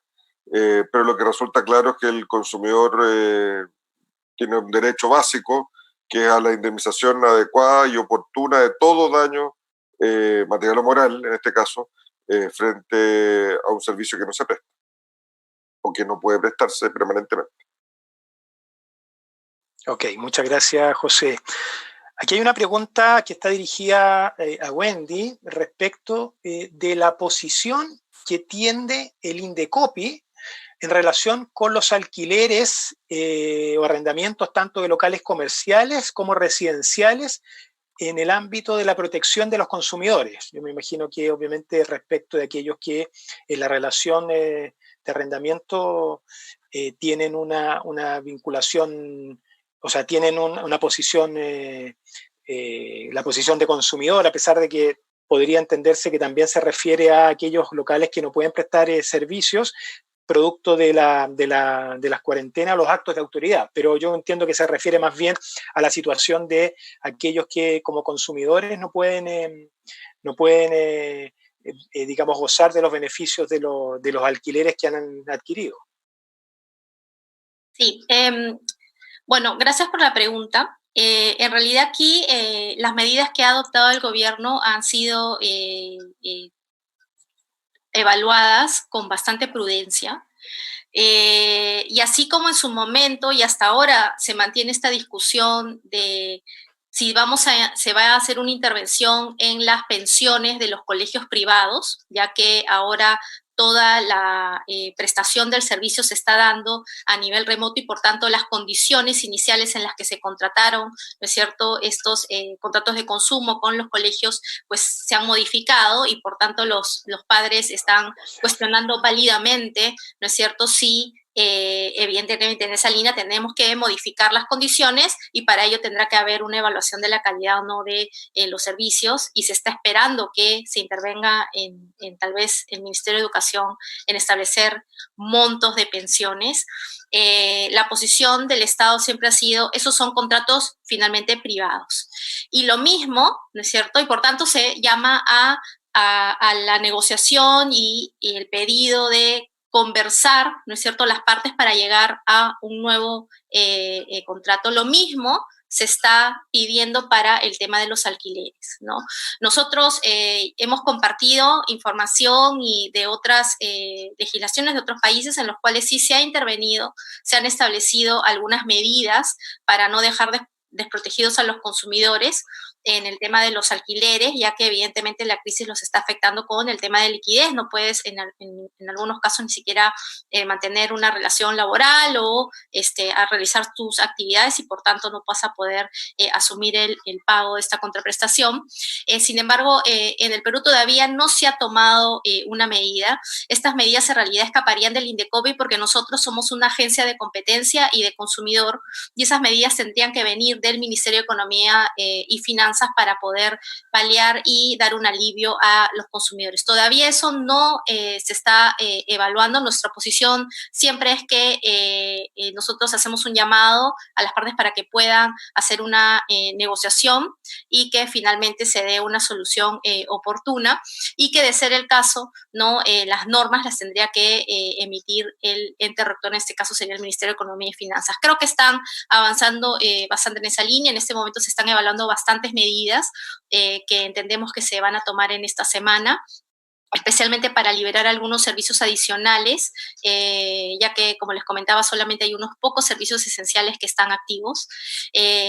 Así que todavía, por el momento, el gobierno, el Estado todavía no ha tomado medidas y para el Indecopi la línea sería de poder facilitar o crear esos espacios de conversación para que se puedan renegociar los contratos. Muchas gracias, Wendy.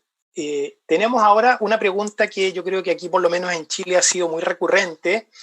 Yo no sé si tenemos ahí la conexión con Mauricio. Yo creo que también sería interesante su intervención.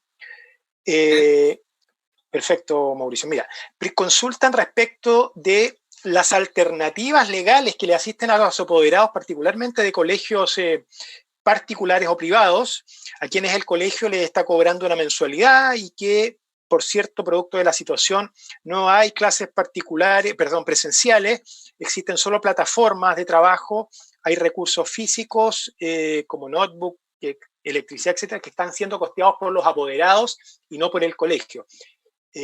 Yo sé que tú abordaste algo de eso en tu columna, quizás nos podrías compartir algunas ideas respecto de cómo abordar esta problemática. Es una inquietud que está latente, para muchos apoderados en particular, hay que tener en cuenta que, como dije, esto es una cadena de afectación de contratos. Hay muchos apoderados que con justa razón han visto que sus hijos están en la casa, que aparentemente no se presta el servicio como fue contratado, y por otra parte han visto también disminuir sus ingresos, y tienen que hacer frente a mensualidades que a veces son muy elevadas. En Chile hay una parte de la educación que es privada, colegios y universidades, que es una educación cara. Ahora bien, la respuesta depende de la situación en que se encuentra el colegio o la universidad en cuanto al cumplimiento alternativo de la prestación a que se obligaron. En principio ellos pueden con justa razón decir, mire, esto es un evento de casos fortuitos. Uno, porque el brote se propagó en definitiva, y dos, sobre todo, porque la autoridad decretó el cierre de los colegios, lo que ocurrió hace un par de semanas en Chile. Frente a un acto de autoridad no le quedaba otra que, por tanto, cerrar los colegios. Ahora, vuelvo a lo que mencionaba, el colegio, por tanto, o la universidad puede quedarse sentada diciendo, bueno, voy a esperar que la autoridad decida abrir nuevamente los colegios. No puede quedarse sentada, debe ofrecer, debe proponer un servicio alternativo para, en lo posible, seguir prestando el servicio educacional al que está obligado de la forma en que se pueda. Bueno, y afortunadamente tenemos esta modalidad a través de Internet, a través de estos medios remotos a distancia, y se puede entregar. Ahora, nuevamente, ¿eso es exigible a todo? No, depende, en verdad. Probablemente a un colegio particular pagado de Santiago y bien pagado, le es exigible aquello y le es exigible desarrollar un servicio de calidad, contratar buen software, capacitar a sus profesores para la enseñanza en línea, etc. Pero a otros no. Recordemos que en Chile hay un 40% de alumnos de la educación básica media que tienen problemas de acceso a Internet. Hay colegios, en definitiva, en provincias, que son colegios muy pobres, que a duras penas pueden mantener físicamente su infraestructura. ¿Cómo se les va a exigir, en definitiva, tener un software, pagar las licencias, capacitar, etcétera? Ahora bien, respecto de aquellos que pueden hacerlo por los medios de que disponen, bueno, la pregunta es si los padres podrían optar por una rebaja del arancel, ¿cierto? Eso es lo que anda rondando ahora. Bueno, nuevamente eso depende. Es cierto que el colegio cerrado ahorra en algo, ahorra probablemente la electricidad, la luz, etc. Pero hay otros gastos fijos que tiene que seguir pagando. Desde ya, el 80% de gastos fijos de un colegio o universidad, cerca del 80%, son los sueldos de los trabajadores. Y existe una ley en Chile de teletrabajo que obliga al colegio o de la universidad a incluso proveer a los profesores de Internet y de medios tecnológicos para seguir prestando el servicio. Por tanto, tal vez ahorren por una parte, pero también tienen gastos nuevos que no tenían contemplado. También hay que agregar las licencias de los software. Este sistema tiene licencias para que se pueda utilizar, que son caras. Por tanto, no existe una respuesta única, depende de la reacción que haya tenido el colegio, de la calidad de la prestación de los servicios vía remota que esté ofreciendo, para poder luego concluir si en verdad tiene derecho el colegio a seguir exigiendo a aquello que cobra a los alumnos. No hay que olvidar que son también víctimas de una situación de fuerza mayor. O bien que podría también los padres, frente a un servicio deficiente por Internet, el poder pedir una rebaja en el arancel transitorio. Muchas gracias, Mauricio. Wendy, me parece que quiere hacer un comentario respecto de esta pregunta. Sí, en la línea de lo que señala Mauricio, hay bastantes costos que van a tener que asumir los colegios. Es una situación lamentable porque, claro, aquí también hay, atendiendo al cambio de modelo económico, en los 90 se liberaron y se permitió, ¿no?, la prestación de los servicios educativos a través de privados.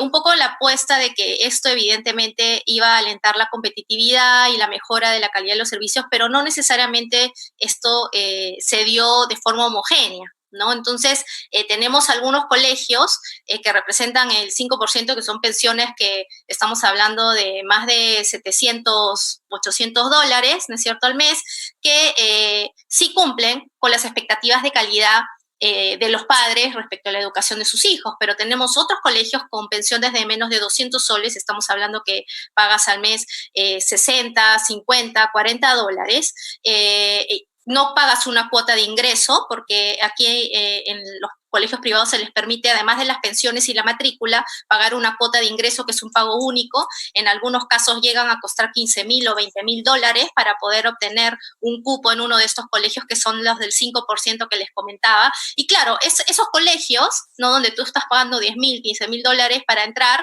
tienen la infraestructura seguro para poder prestar en las nuevas condiciones, en un escenario, las clases virtuales, pero los otros colegios, los más pequeños, no lo tenían. Y como bien señalan, estamos hablando que los costos operativos representan el 80 o el 90%. Si vamos a renegociar pensiones que de por sí ya estaban ajustadas por el mercado, por la oferta, estamos ahorita ante un escenario en el que ya nos están llegando reportes de colegios que están cerrando, son niños que se han quedado sin una vacante. No hay vacantes en la escuela pública. Ahorita el Ministerio de Educación está viendo cómo va a ampliar esas vacantes, ya que ahorita todo el sistema es remoto y están dándose clases también a través de la televisión. Sé que Chile lo ha hecho muy bien y tienen programación todo el día. Acá en realidad sumado todo, son 2 horas al día que recibes por un solo canal, y bueno, varias radios que sí se han sumado también. Recién los canales privados se están sumando también a esta iniciativa, pero en realidad estamos viendo que esta es una oportunidad, si queremos ver la parte positiva, en realmente evaluar y apostar por calidad en el servicio de educación y por medidas que transparenten los precios realmente que están incurriendo estos servicios educativos para tomar una mejor decisión, ¿no? Entonces, allí sumar de que además de que evidentemente hay un periodo de conflicto en el cual ahorita los padres tienen que sentarse con los colegios a renegociar las condiciones, y el Ministerio de Educación está preparando allí un paquete de medidas también para garantizar la transparencia. A largo plazo, yo creo que en el Perú realmente vamos a tener la oportunidad de migrar hacia realmente servicios de calidad y no solo apostar por la oferta no cuantitativa en números de escuela, sino realmente escuelas que estén a la par y sean competitivas. En los estudios que hemos revisado para poder ver estas medidas que se están tomando ahora, no veíamos que los colegios de menores pensiones, por ejemplo, tenían menores rendimientos que la escuela pública. Entonces, eso es una expectativa del padre de familia que apuesta por una escuela privada, pero que al final en los rendimientos no lo es tanto. Entonces, hay que transparentar la información, mejor mensajes para los padres respecto de los resultados finales, y obviamente para que esa apuesta a ese colegio, que finalmente no es el padre el beneficiado, sino los menores, los educandos, que es un derecho fundamental, ¿no? Puedan tener una oportunidad de poder continuar con unos estudios o finalmente realizar lo que ellos tienen como propuesta en su futuro, ¿no? Muchas gracias, Wendy, por tu comentario. Decir, como lo comentaba antes, que para no abusar también de la tremenda disposición de nuestros expositores, vamos a ir concluyendo este interesante evento con una última pregunta. Tenemos muchas más que lamentablemente no vamos a poder abordar en el evento. Probablemente se las podemos hacer llegar a nuestros expositores, a ver si ellos podrían darnos alguna orientación respecto de las mismas. Y para concluir entonces, nos formulan una pregunta respecto, que me parece bastante interesante, respecto de aquellos servicios cuya suspensión o no otorgamiento derivado de la pandemia pudieran causar daños a la salud del consumidor, por ejemplo, como podrían ser los servicios médicos permanentes respecto de enfermos crónicos. Y la pregunta concreta es, ¿qué tipo de herramienta, que por cierto dependerá de la legislación nacional respectiva, tendría el consumidor para exigir esas prestaciones? Yo no sé quién podría ahí tomar esa pregunta, quizás José, quizás Mauricio también, desde la perspectiva chilena. ¿Qué les parece?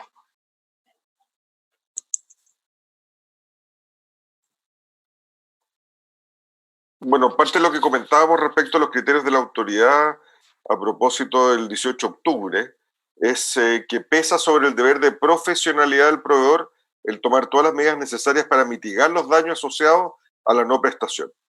Y este sería probablemente uno de los casos más sensibles, en que precisamente la imposibilidad de no poder prestar los servicios, en este caso médico, un enfermo crónico, en los términos acordados, es donde se exige, en consecuencia, un mayor estándar de diligencia, de profesionalidad del proveedor para poder mitigar los eventuales daños que causaría la no prestación precisamente a través del mecanismo de cumplimiento alternativo.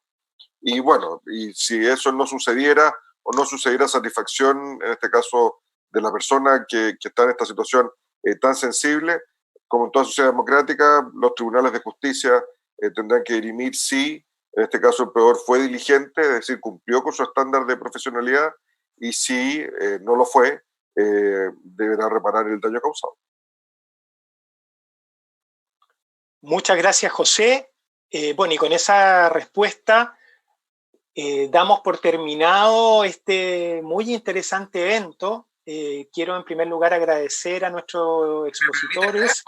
Sí. Perfecto, Mauricio, dale. Sí.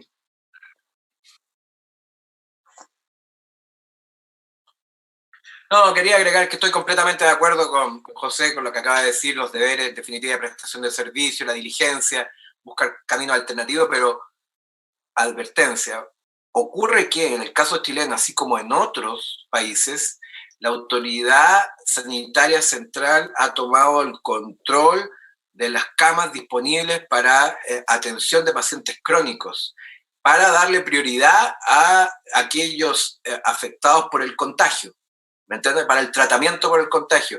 Por tanto, eventualmente un prestador de servicios médicos que se ve obligado a entregar esa cama para un enfermo de COVID-19 y posterga una intervención o un tratamiento para otro paciente que no tiene eso, puede también encontrarse en una hipótesis en que la autoridad lo obligó y por tanto es un caso fortuito para él. Así es, Mauricio. Bueno, muchas gracias, Mauricio, José.